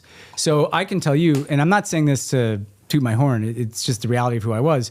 I left the Obama administration because I negotiated the normalization of relations with Cuba, and because I'd been kind of the front man for the JCPOA with Iran. I had made a bunch of enemies. Really interesting. Yeah, I feel like we share a lot of enemies. I mean, I had Black Cube, Mossad people spying on me. That's the whole story. But essentially, then I started my podcast, and I had to deprogram a little bit because I was talking like I used to talk in government, you know, blah, blah, blah, you know. And then I was like, but then to talk honestly about, say, Israel, Palestine, or Cuba, is to ensure that you're not going to be confirmed to a job in a future administration. And I can tell you that there are a lot of people that just self-censor because they're like, it's not worth, if I make these enemies, my career is cooked. Then the other problem that you put your finger on that is so, so important is that it is amazing, given the awesome power that the United States has in the world, how little people in positions of power interact with people in these countries. I mean, I have Afghan friends who rightly, like, you know, beat the shit out of me when I left government because they're like, we could have told you were backing the wrong people in Afghanistan. They're like, we hate the Taliban, but we fucking hate all these corrupt warlords that you were backing, who are the same people that were repressing us when the Taliban wasn't in power. Yeah. And I said to them honestly, I was like, you know what? In all the meetings I was in the Situation Room about Afghanistan, there was never an Afghan in the room. This is a bunch of us, like you know, talking about a country that most of us had never really been to, right? And so there needs to be much more of a feedback loop. You know, if you are hearing from and I tried to do this when I was in government. I certainly did this on Cuba. If you're hearing from people from these actual places, like you get a perspective that you're never going to get at a think tank in Washington. Yeah, where it's all about how can I make the same talking points sound a little smarter, you know, in my paper than the last one. And it's not informed by the views of the countries that we are actually operating in. Yeah, no, it's mind-boggling, like how sheltered like the average American foreign policy person is. Like they get all the reading in a one-directional way in some of these best institutions that are, I think, specifically teaching them this stuff so they can go and work at the same think tanks that also are churning out the same policy papers over and over again. And that creates this like very weird self-reinforcing propaganda apparatus that you know, that traps a lot of politicians, with the exception of like what we would maybe even consider like cranks. And I have a lot of love for people like that. You know, I wouldn't even say that Mike Ravel's a crank, right? I don't think he's a crank, but like he came across as one because of his like consistent advocacy against like American foreign policy, right? Like we used to have that. That was a tradition in American Congress. Yeah. And I feel like, especially in the age of like domestic polarization, where basically like if you live in a rural area, if you live in the suburbs, you're more likely to vote Republican. If you live in a city, you're more likely to vote Democrat. And that polarization is like completely set in, where everybody has a party line, and they don't even get punished for working against the interests of their constituents as long as they're like, in line with the rest of the party. We don't really have independent thinkers any longer, or people who like genuinely make certain causes their life's mission. Yeah. Even though you do every now and then have a guy like Tim Kaine, who is like consistent on some of these issues, and you're like, why the fuck is Tim Kaine one of the main voices saying we mustn't go to war with Iran? That's interesting though, because Tim Kaine's one good example, and then there are other ones on Cuba. But on Tim Kaine, I'd say I met Tim Kaine in around 2008 when I was working the Obama campaign, and he was just I think he ran for Senate around that time. Right away he had this view that the president should not be able to go to war without authorization from Congress. And he's been absolutely consistent on it. It doesn't matter what the war is. It doesn't matter if the president is Obama or Trump or Biden. Like, he's on it. And we need more people like that. I think if you're in Congress, it's important you don't need to be an expert on every issue. I'd actually much rather you just become the person that really fucking cares about this thing or that. Like on Cuba, when we did the opening, Barbara Lee, had deep connections in Cuba. Karen Bass, who is the mayor here, got in hot water actually when she was being vetted for VP because she spent so much time in Cuba in the 70s. Jim McGovern, another guy who can get called a crank sometimes. But these people had deep relationships in Cuba, and they knew the harm that had been done there. And and when I talked to them, it was like so wildly a different perspective than I'd get from someone who was a foreign policy expert in Congress, who's just like, well, the Cuban government is bad for these reasons, and maybe we tweak the policy this way, but God forbid, we think about actually changing it. And so I think you do need those people that are willing to kind of really burrow in on these things and become advocates, because they can make a difference. No, for sure. I try to urge every congressperson I talk to be that person. Yeah. But I do see very real either disinterest or like fear of like going against the grain. And I think now is the best time. Because there's peer pressure inside those caucuses too. Yeah, but right now is the best possible time to make that bold statement, especially because like if there's any silver lining to Donald Trump like shattering how politics was conducted in this country, it's that. With AOC's Taiwan answer, going back to that, everyone is panning it. They even did the no edit, like I think it was Politico that did the shitty edit where they just go put the ahs and ums in there. Like, you clean up Trump every day. Come on. That's fucking bullshit. We all know what you're doing, right? Yeah. But again, like a Trump, I think about like a leftist Trump, right? Obviously there's a lot of structural hurdles against such a thing. But like a leftist Trump, how would a leftist Trump answer that question? Be like, why do I care about it? I mean, they're Chinese. Let them deal with it. Something like that with delivered with confidence, I think would be appealing to Americans broadly. I think Americans would go, yeah, why do I care about that? To me, my version of that answer, which is someone who's probably a little, is just like, you know what? My policy is we should try to not have a war there. Yeah. I wasn't even saying like this is my policy. I'm just saying like what would like a socialist Trump respond to that? That's what he says. Like, I'm focused on what's happening. Because he used to say that with Iran. Like, he'd be like, in 2015, there was a point where they asked him about like intervention in Iran, and this is, I guess, like before Miriam Adelson or Sheldon Adelson told him what to say about it, right? And he was like, they're telling me we got to go there, because they're making women cover their faces. And he's like, and he was saying like, it's probably easy for women to wear the hijab. I asked them. They said they want to wear the hijab. He's like, they want to wear it. Well, they don't have to put makeup on. All right, I'll tell you a story about Cuba that illustrates both how Trump was different, also how he ended up being full of shit. During the primary, the Republican primary, when we done the Cuban normalization, Trump was asked about it. He's like, I think it's fine. Like, maybe I get a better deal, but it's fine.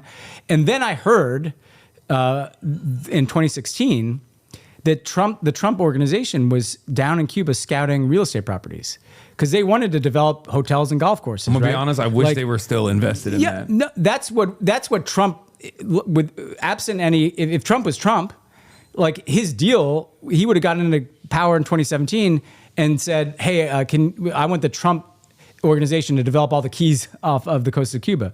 But instead, he got co-opted by these hardliners, in South Florida, and he just turns on a dime, right? And so he's not I agree with you. His critiques of American foreign policy sometimes completely overlap with some of my critiques, but he doesn't even act on those critiques. No. Yeah. And I think there's an opportunity though, because he's like a hurricane who's blowing everything down. And the good news about that is none of this Biden stuff, like America's back and, no.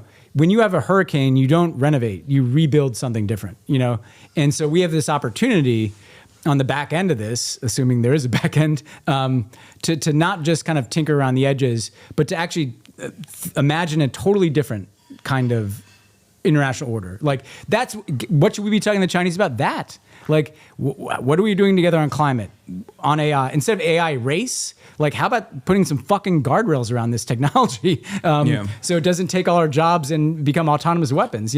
There's a lot of stuff to talk to the Chinese about, but if you're in like a race with them on everything or a Cold War with them on everything, like you're not going to solve those problems. And from what I understand, talking to like even Chinese dissidents and people who are very supportive of the Chinese government, the consistent thing that I hear is that China is incredibly responsive to America, to whatever America is saying around the world and whatever America is saying about China.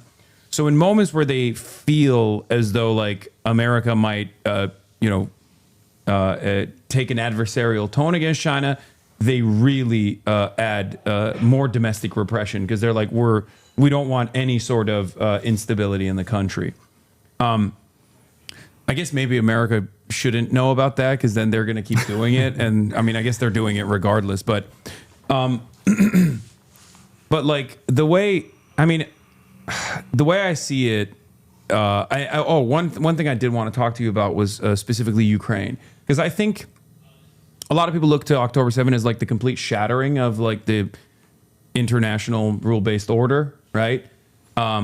But I think it was before then. All the cracks are there, yeah. I think, well, I mean, yeah, it was, from my perspective, from my tradition, obviously this was always a sham. Yeah. And I believe that it was this design was purely beneficial to like Western capital interests, a constant imperialism, extraction of natural resources from the periphery, from the global south, creating like a more pliant labor force that we can use and abuse, and offshoring our domestic industries, which led to crippling austerity and worse material conditions for the American labor force overall. But I do think that Russia's actions in Ukraine and then October 7 so close together, like so closely packaged together, is what completely shattered people's understanding of this.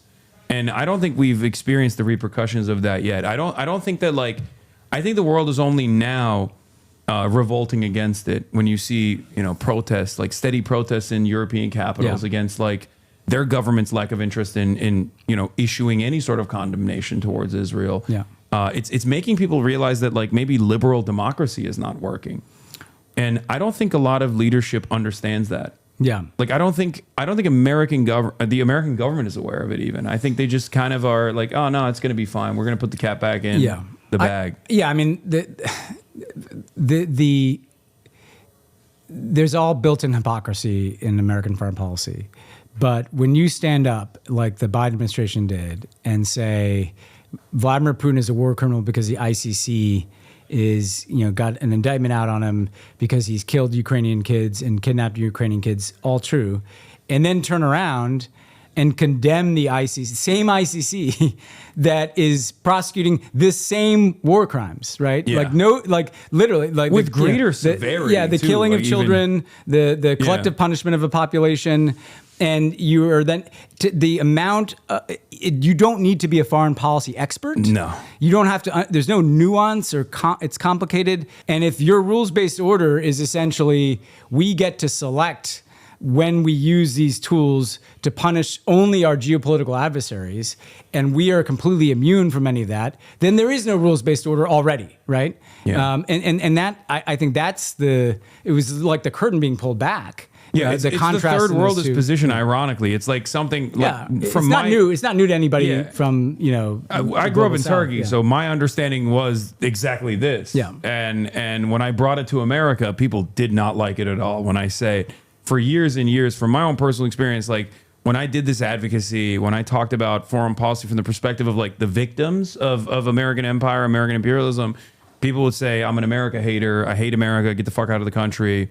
But I think now it's infinitely easier for Americans to even understand as well. It is. In part because the emperor has no clothes. Like the Iraq War, from the Iraq War, I mean, the idea that the people in charge kind of could be trusted to know what they were doing after that, I feel like that was shattered, you know, and that was 20 plus years ago now, right?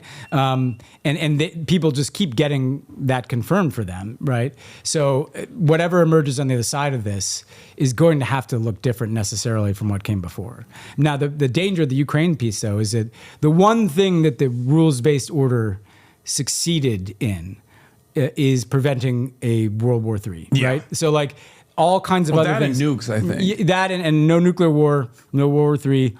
And so when all of a sudden you have one of the major powers, you know, invading and violating the sovereignty of another one, and now Trump's doing the same. I mean, we've done it. So like the Iraq War, like I'm not suggesting we hadn't done it either. So Iraq was a big part of this too. I think someone could fairly point out that it wasn't Ukraine, it was Iraq, where suddenly post-Cold War, it was like, wait a second. Now that there's no Cold War, no risk of World War III, no risk of nuclear armed conflict between the U.S. and Soviet Union, that was America saying, well, that means now we can do whatever we want, you know? And so Putin was like, well, why can't I do whatever I want, you know?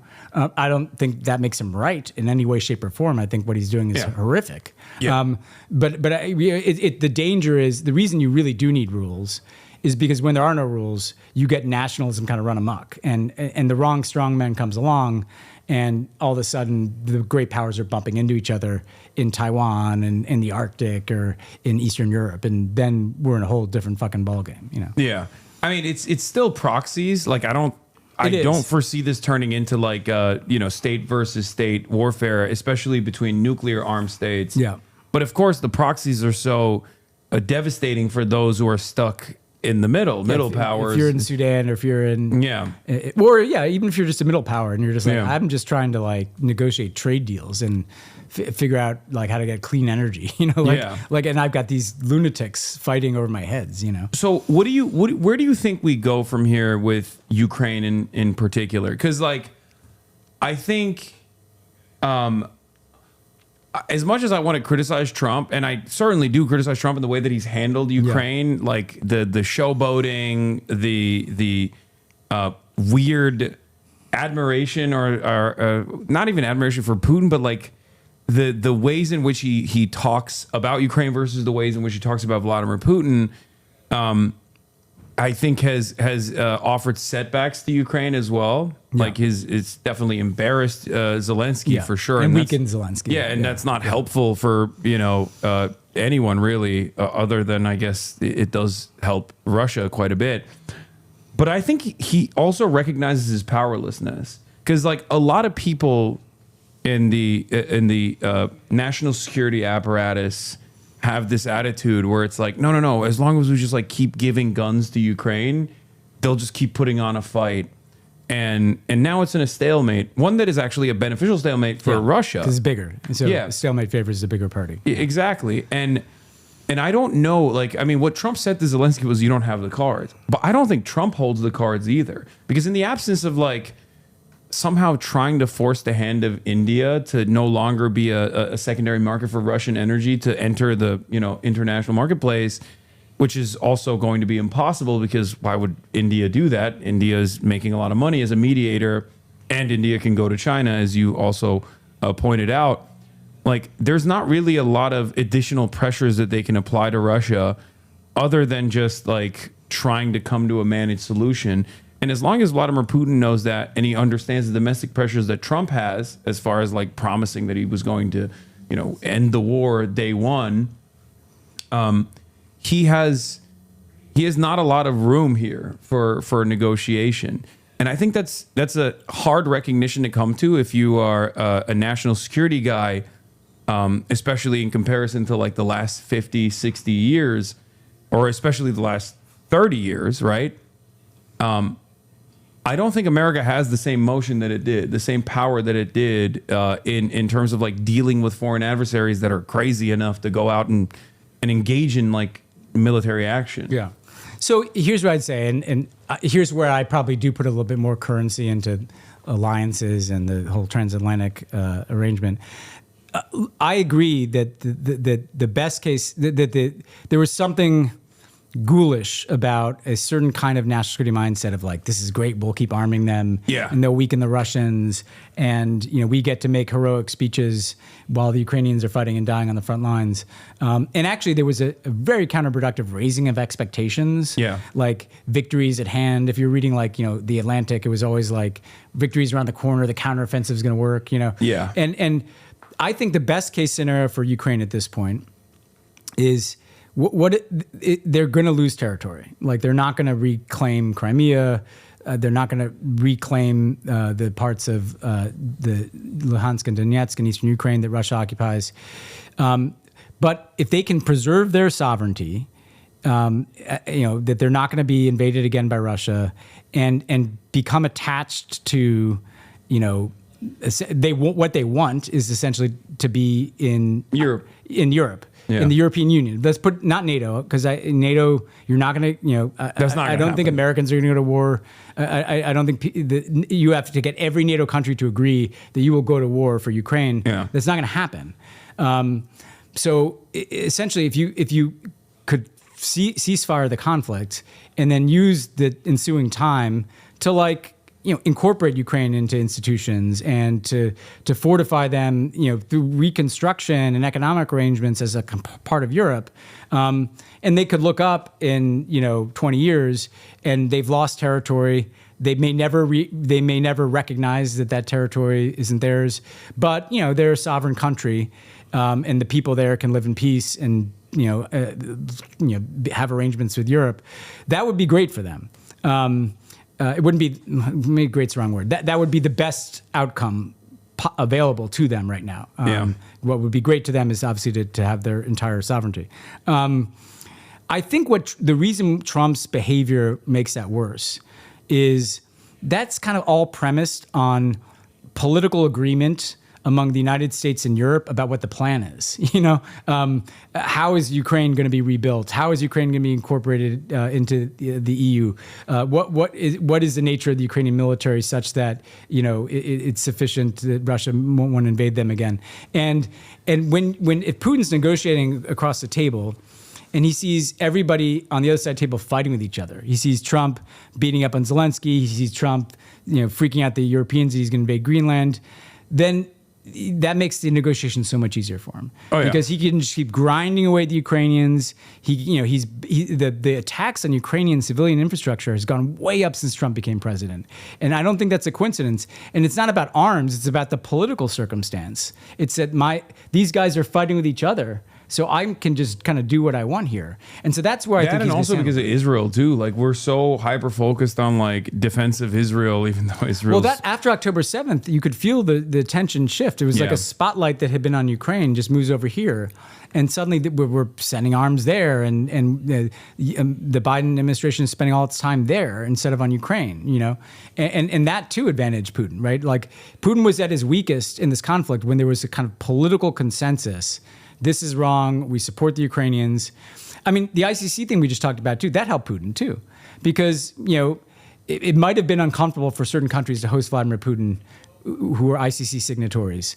But after October 7th and after what happened with the ICC, where the U.S. is attacking the ICC and sanctioning the ICC, well, then it's like, well, these, I don't need to play by these rules, right? So it just, that's my critique. He came to Alaska. Yeah. So it's not that he's an indicted war criminal, came to Alaska. Yeah. Just like Netanyahu's come here, like how I can't lost track of time. Well, I mean, that's different. Yeah. That's like, Israel's little America. So. But I think that the outcome, again, this is one of these things where I can agree with Trump's kind of impulse, like, stop this war. It's not going well. People are just getting killed. But he's not like the way he's going about it is making that in some ways harder, because Putin doesn't have an incentive to stop. He's like, these guys are, as long as these guys are arguing with each other, I'm just going to keep doing what I'm doing. Yeah. I don't see anything, like I don't see any like reasonable way out of it. And for years, people yelled at me because I said, like leading up to Russia's invasion, or even after Russia's invasion, I said like the best possible outcome would have been a firm commitment to like Minsk. Yeah. Which which we was negotiated when Obama was president. Yeah, but like that would have been the best option. And then the what was it? The 18-point plan. Right after the Kyiv offensive halted. Was again an incredible exit ramp. And Zelensky's apparently pressured to not accept it. You know? So I said that at the time, like, because it came so close to like a Boris Johnson visit. Yeah. That I thought that was like, strange timing at the very least, to say the least. And people fucking kept saying, I'm pro-Russia for this, not realizing that like I saw that this was going to be devastating for Ukrainians and even devastating for Russia as well. And now we're just kind of stuck in this situation. And what was so wrong about that too is that like there was a complete lack of understanding of Russian history, right? Like if you look at Russian history, they're going to be okay with the war of attrition, right? So the kind of triumphalist idea was they tried to take Kyiv and failed. And so they're going to lose this war. And so we just, we'll start arming them. But Russia is a bigger country. And they have a leader who doesn't care about his casualty rate. And they have a history of doing that. Say, they throw people at the Red Army under Stalin, right? Like you can go back into the 19th century. Like they have fought wars of attrition. And so the mistake was that somehow time was going to be on the side of the Ukrainians. Like time is going to be on the side of the bigger country, particularly a country like Russia that has shown that it will absorb tremendous losses like that. So it was a missed opportunity in retrospect. Yeah. And you were there at the time, so and everyone, no one has stopped. Still, I mean, there's still a lot of. I mean, they're not as loud as they used to be, weirdly enough. But there's like a sector of like NATO Twitter that I'm sure are in your guys' replies as well. Whenever I do like a Pod Save America appearance or whatever, they're like, "This guy's a Russian asset." It's like I'm not a fan of Vladimir Putin. I mean, you can say I have sympathies for the project of the USSR, even though I understand the excesses and all of the problems. But like, Russia is not the USSR at all. It's a capitalist oligarchy that is engaging in irredentist actions. The thing that drives me nuts is when Republicans call Putin a communist, and I'm like, God. I don't like Putin because he's actually for a lot of reasons, but he's the worst manifestation of the kind of power structure we're talking about. It's like a super rich guy who runs the country and takes all of its resources and gives it to his friends. And then represses everybody else. Like he is like that playbook is being replicated in country after country, right? Yeah. And that's my beef with Putin. Not that he's a communist, Yeah. He's anything but. You know? He's also very disrespectful to Lenin, which I think is completely unacceptable. So, I mean, it's ridiculous. But like, I think a lot of people do rely on like people's lack of curiosity. Yeah, they hear Russia and they think communist, Yeah. But I do think that, like, even with what Russia has done so far, I think like if they approach the subject of Ukraine or any sort of like intervention that they found to be dangerous from like Western interference that they found to be dangerous, because like, let's be real, there is Western intervention in Ukraine. There was Western intervention in Ukraine, not to justify like an invasion, but I do think that National Endowment for Democracy, civil society organizations, things of that nature are like once those gears start turning, all of the countries that we have designed as foreign adversaries, they see that and they think, oh, this is going to happen. But I think Russia's approach to it should have been similar to like what China is doing. Usually, whenever there's any sort of like, whenever there's any sort of instability or any sort of fear, and what I mean by that is they're an energy behemoth. They already had decent negotiations and decent contracts with European countries. They should have just been like, no, we're an energy provider. We don't need to go and invade Ukraine. And kill a bunch of Ukrainian people. We can use that leverage. Yeah. Because I think what's interesting about the National Endowment for Democracy stuff is Also, do you want water? Oh yeah, sure. That whole democracy funding apparatus, right? And so for people who don't follow this is basically like a grant giving. Oh, people follow. Okay.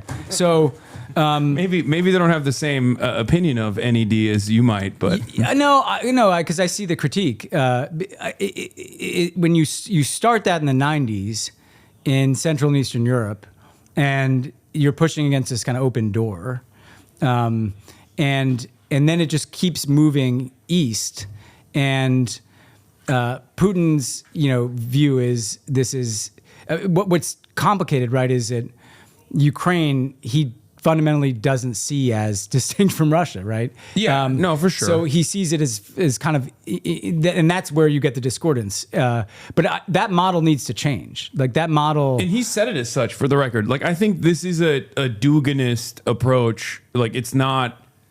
This is like I don't lend that much credence to like the national security argument. Although I do think it's a concern. I think there's probably a different ambition there, which is to like restore the might of like some sort of like Russian empire, like leave a lasting legacy as this great power in the world. To your point though, because if it was just this is where I break a bit from the people, because I agree NATO enlargement to Ukraine and Georgia and Bush did that on the way out the door, right? And that was never going to be approved by NATO because there's NATO and if you look at it, the first thing Putin did after that is invaded Georgia. Yeah. I mean, everybody forgets the Georgia invasion. It didn't start in Crimea; it started in Georgia. But if he really wanted to if he had the narrow objective of making sure that Ukraine isn't going to be in NATO, he had sufficient leverage with energy to bring about to make it such that there's no way every NATO country is ever going to agree to bring Ukraine in. Yeah. I think he did have a Duginist. Like this is part of the Russian imperial space. We go back to Kiev Rus. I mean, he's written about it. Like I think he believes talked about it with. No, I think so too. He's also talked about it with Tucker Carlson. Yeah. For hours on end. And Tucker was like, "Can you simplify this?" And he was like, "Hold on, let me explain it to you in greater detail." Yeah. I've been in the room with Putin, and he, it's interesting. Like he'll do like Obama would when he went into Crimea, and then then they had these kind of Russian-backed separatists that they were arming in Luhansk and Donetsk.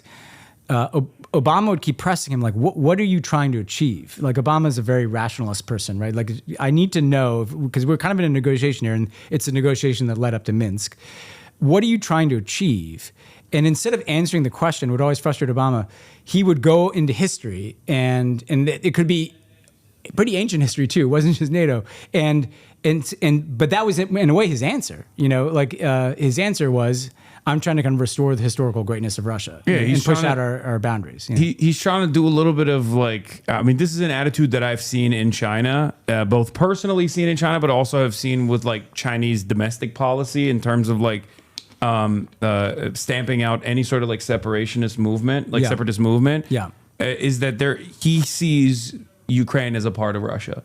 Like I think he's like, those are not. That's not a separate. Almost like China looks at Tibet. Like this is just historic Russia. This is historic China, and that's it. Like he wants to achieve it for either personal ambitions or for personal, or because he believes in this like grand historical reason. It doesn't matter. Ultimately, he just wants to bring it under the banner of the Russian Federation. But I guess the difference is with respect to like Tibet or autonomous regions in China or Taiwan, there is like Hong Kong.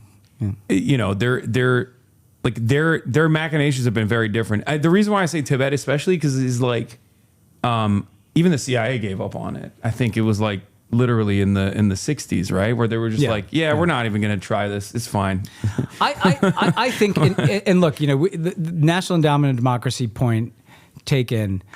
I do think that one of the things, it did seem like he was somewhat surprised by the sense of Ukrainian nationalism after both 2014 and 2022. I think he genuinely believed that there were, maybe not everybody, but there were at least more people in Ukraine that would have had an affinity for wanting to be part of Russia. And I do think genuinely that what we saw in Ukraine over the last decade is whether they're NED people or not, that Ukrainians think of themselves as Ukrainian. Not all, there's some people I think that are probably more, Crimea is interesting because we always get attacked for not doing more to stop that. But I was just about to bring it up, but I'm glad you are. Nobody fought back. Now 75%. If 75% some of the Tatars did. No. But I'm saying but the Tatars had already been displaced a long time ago under the USSR. And the Russification initiatives had been set in motion far before then. Stalin, exactly. So it's not like Crimea was comprised of people that ethnically identified and had sympathies for Russia, and also Sevastopol was already on a loaner agreement to Russia anyway. It was his entry point into the Black Sea. So of course they were no, this is where our military base is. This is our military. This is this is an extension of Russia basically. And it was a mistake to give up on it in the 90s was their attitude overall. And not only that, but also, like you said, the annexation of Crimea was very different endeavor in comparison to what we have seen for the last 4 years now. And the look, I'm against annexing borders, whoever's doing it. Yeah. Whether it's the Golan Heights or Crimea or wherever. But it is the case that, and this happened, what was interesting is, they move into Crimea. I remember it happened like this, and I get called in the Situation Room. They're in charge of government buildings. There's no fighting happening, and it's a fait accompli essentially. Now, when they moved into Donetsk and Luhansk, immediately people were fighting back. Yeah, for sure. And so it was interesting. And even other regions, because here's the thing: Eastern Ukraine had the further east you go in Ukraine, the more people were sympathetic to Russia, or they're Russian speakers, exactly. And that was the case, I think, before the invasion, and I think that might have played a role in why Vladimir Putin thought that they would be, ironically enough, welcomed as liberators. Yeah. No, he made the same mistake because now you look at a place and they were not welcomed as liberators at all. Because when you blow up the entire, when you blow up an entire block of the city. Even if you're in Kharkiv, for example, which again, if you look at polls before the invasion, that's what I was going to point to, are much more sympathetic to Russia. And post-invasion, of course, they're not sympathetic to Russia because they're no, you fucking killed my grandparents. Kharkiv, which was in Putin's mind was probably this big Russian-speaking city on the border. They are now adamantly Ukrainian nationalists there because their whole city's been bombed and the power has been cut off. And this is why war as statecraft is the best way to turn off the very population that you're seeking to control. So it's going to be. I left. I was in Munich and I left pretty depressed because I don't see the path to ending this anytime soon because Putin feels like he's grinding them down. There's not an agreed upon kind of negotiating strategy among the Ukrainians and the Europeans and the Americans. And it just feels like this, I don't know. It just feels like a lot of people are suffering for inches of territory at a time.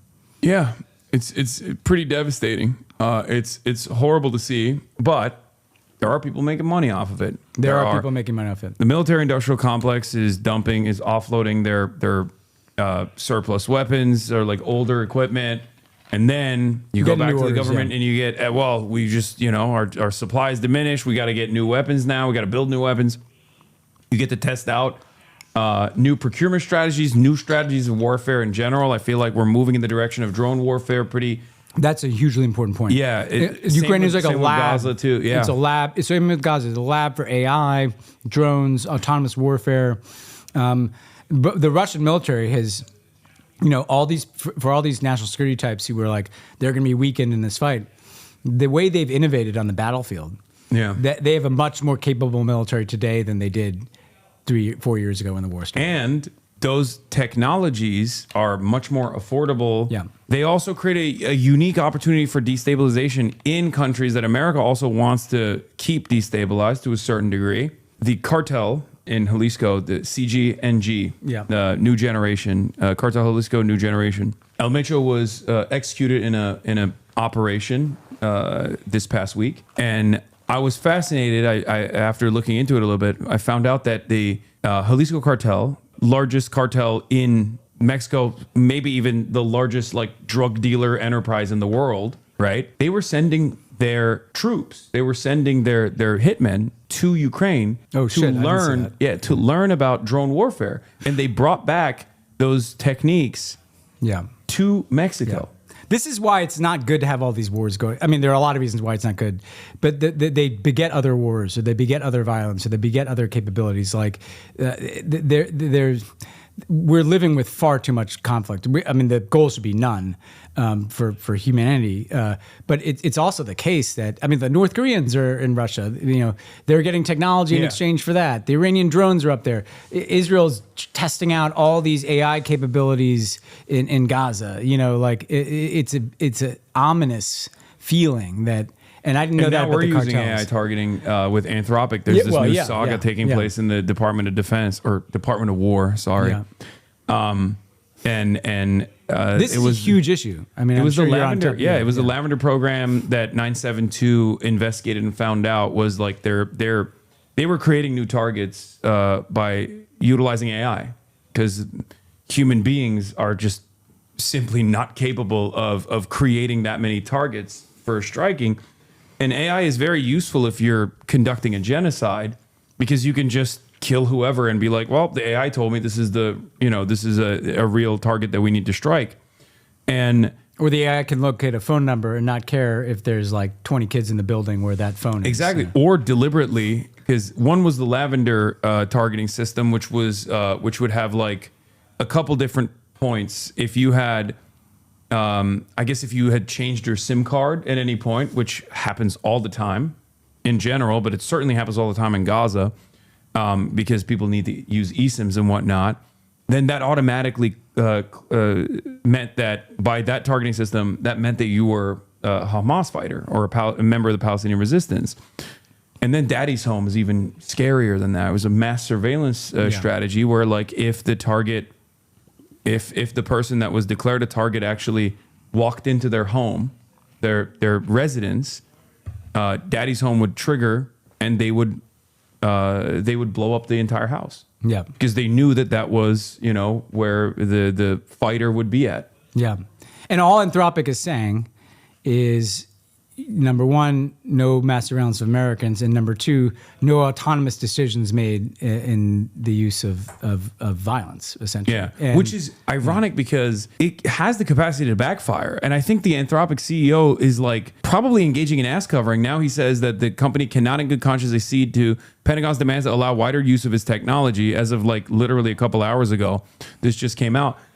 I think the reason why they're saying that, and they were very clear on it, was... Guys, one, this is unconscionable, and I'm sure there's plenty of engineers that think this is, you know, unacceptable. But if you don't have a human safeguarding this process, the AI could just decide that the American soldiers are actually the targets that need to be eliminated all of a sudden. What if there's like a higher utility purpose for the AI, and that it decides, no, the real enemies are literally the American assets, and they just start, lasering American assets. The insane thing about all this is that there's no effort to regulate these tech. If we lived in any kind of relatively normal times, there would be domestically and internationally. Domestically, you'd be trying to regulate this, and then you'd be negotiating treaties with other countries about, like, what, you know, in the same way that like a nuclear arms treaty. In the same way we'd be treating AI like we treated nuclear technology. It has to be like thoroughly guardrailed. There has to be regulation over how you develop clean, nuclear energy. And what's happening is our system is so dysfunctional that there's not even any expectation. Now, some of that's by design. Like, what do Peter Thiel and all these other guys want? They want to break the U.S. government so they can't be regulated. Yeah. Why does J.D. Vance go to Europe and give speeches about the AfD and all that? Part of it's like his kind of white nationalist worldview. Part of it is he's trying to break apart the EU so the EU doesn't regulate American AI, right? Yeah. And so it's left to the companies to develop terms of service when they should be regulated. I mean, I do give him credit for at least having some line that he's drawing. I mean, that's more than you see from some of his competitors. But the answer is actually to have real regulation. I mean, a Democrat. If I was running for president as a Democrat, I would be coming right for these issues, right? And the job displacement ones are more important to people, but the absence of regulation, the monopolization that's taking place, and the idea that we're just, we're counting on a CEO in a room with Pete Hegseth to figure out what the terms of service are to self-regulate, it's an insane thing. AIs can't stop recommending nuclear strikes in war game simulations. Leading AIs from OpenAI, Anthropic, and Google opted to use nuclear weapons in simulated war games in 95% of cases. Because, I mean, honestly, like, I'm going to reveal myself as a late Gen Xer here, but did you see War Games? I mean, it's literally the scenario from that movie. Like, if the AI is playing a game, it wants to win, and so you reach for your biggest weapon, I mean, if you don't put guardrails around this stuff, I mean, and the future of warfare is autonomous, you're going to be in pretty big fucking trouble. Anthropic knows where the technology is going more than DoD does, right? Yeah. It's not the Pentagon that is developing the technology, it is Anthropic. And the fact that the Anthropic CEO is like, wait a second, I know where this technology is going. I want to build these guardrails into my systems. Yeah. And Hegseth's like, no, we can't handle that. We can't have that, Or, I mean, it's crazy. Outside of the guardrails, they were literally just saying you have to have a human sign off on it. Mm-hmm. You have to have a human give final approval, which again is a system that you can, and should be a principle across all AI. There should be like an emergency brake that a human being can pull at any given time. And if you open the door a crack to that not being the case, I mean, I don't know where we are. Yeah, it's truly devastating. But I was gonna say, what do you think about Claudia Sheinbaum? Are you familiar with the Morena Party? Have you looked into what's going on in Mexico? What's your that's the last foreign policy take I have for you. Good, because I have to grab my kids in a few minutes. I like Claudia Sheinbaum. I think that, one, she has simultaneously demonstrated a way to have a different economic model. I mean, not just she, but the Moreno Party, AMLO started that, obviously. A different economic model inside of Mexico. In a country that had been very corporatist. She's not, it's not dismantled, but there has been redistribution of wealth and opportunity inside the country. But also, she is like, there's all this, buzz, all these people are getting super excited on the right about the kind of right-wing, populists, the Miles and the Bukeles.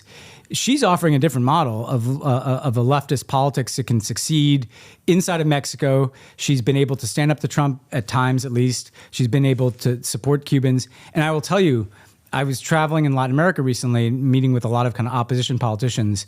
They all idolize Claudia Sheinbaum. Like, she's become what Lula was, in the kind of the aughts. Like, people on the left, people just in opposition to kind of the rising tide of right-wing authoritarianism in Latin America, they look to her. So I think when I look out at the world and people ask me, like, who do you find interesting? I find Pedro Sanchez and Claudia Sheinbaum both to be pretty interesting. Yeah. Because and they do it, they have a consistent set of values across domestic and foreign policy, and they're consistent.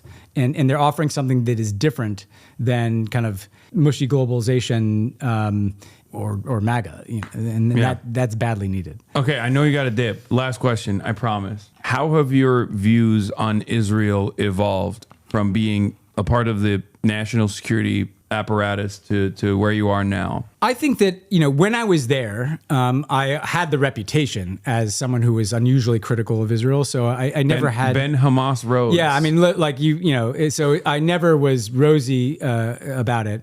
I will say, though, that I used the talking points. You can find, and I believed in them. The two-state solution, now that was being beaten out of me while I was in government, because the first Obama term, I was like, we got to get in the peace process and negotiate something. And all I saw is Bibi use that as cover.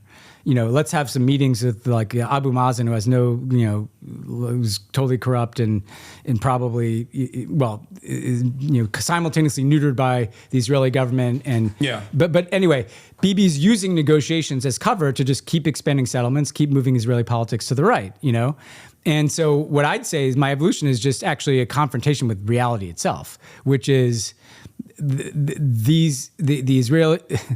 Israel has no interest in there ever being a Palestinian state. And so it is not sufficient to stand up and say, well, I hope there's a two-state solution. My views have evolved too, in the sense that, well, if that's the case, then there have to be meaningful consequences, i.e. the United States should not be providing military assistance to the Israeli government when it's committing war crimes in Gaza or when it's annexing the West Bank. Like, we don't need to.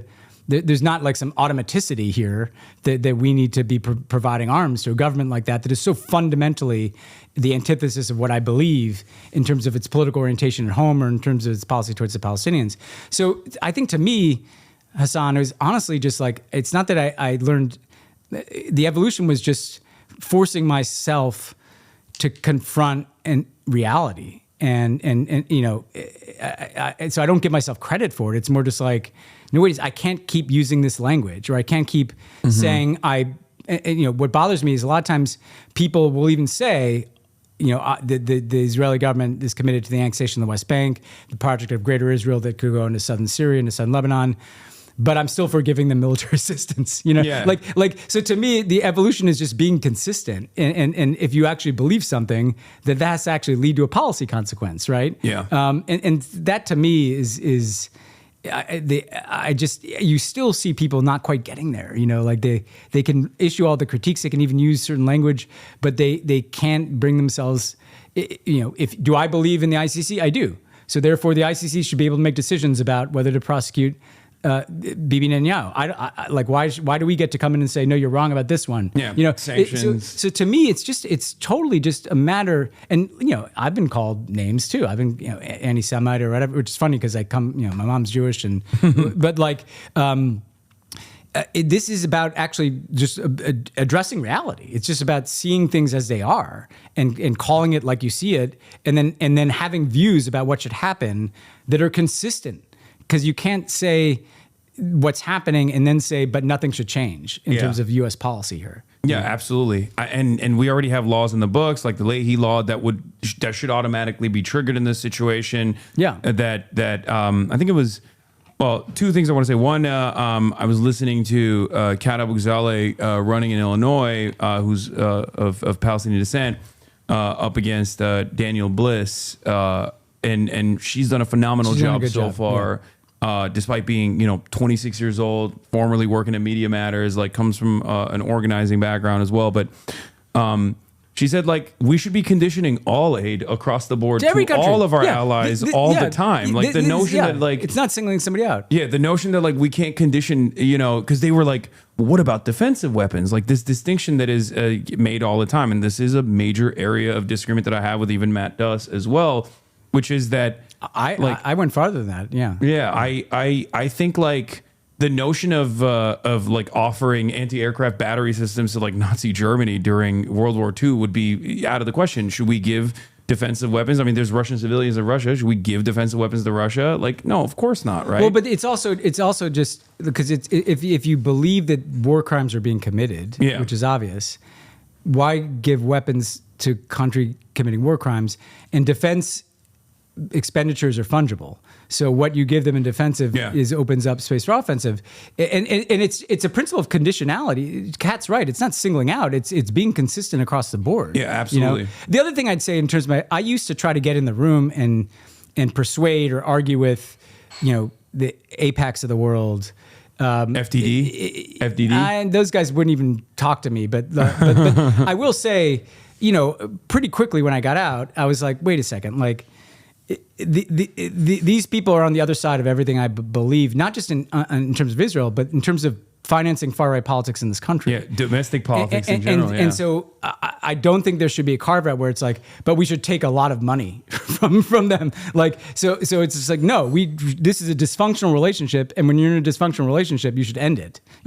And the Democratic Party will be healthier.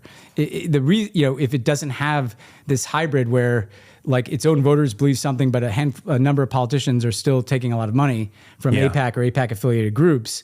It ties the Democratic Party knots, which, by the way, may be the point. It may be the point to tie us in knots, and we're arguing with ourselves about this. Yeah, no, absolutely. Anyway, I would talk to you for hours on thanks. this. This is great. Thank you so much for coming on Ben Rhodes, everybody. Where can people find you? So Pod Save the World is my podcast, and I have a Substack that I just launched where I just wrote about Iran, actually. And got a book coming out in May. So I'm popping up wherever I can. I'm going to try to convince you to come with me to Cuba, hopefully. We'll see. I know you've been. Yeah. No, we'll see. I'd love to get back down there. Yeah. All right. Thank you so All right, much. man, take care. Thank you for coming on. Thanks.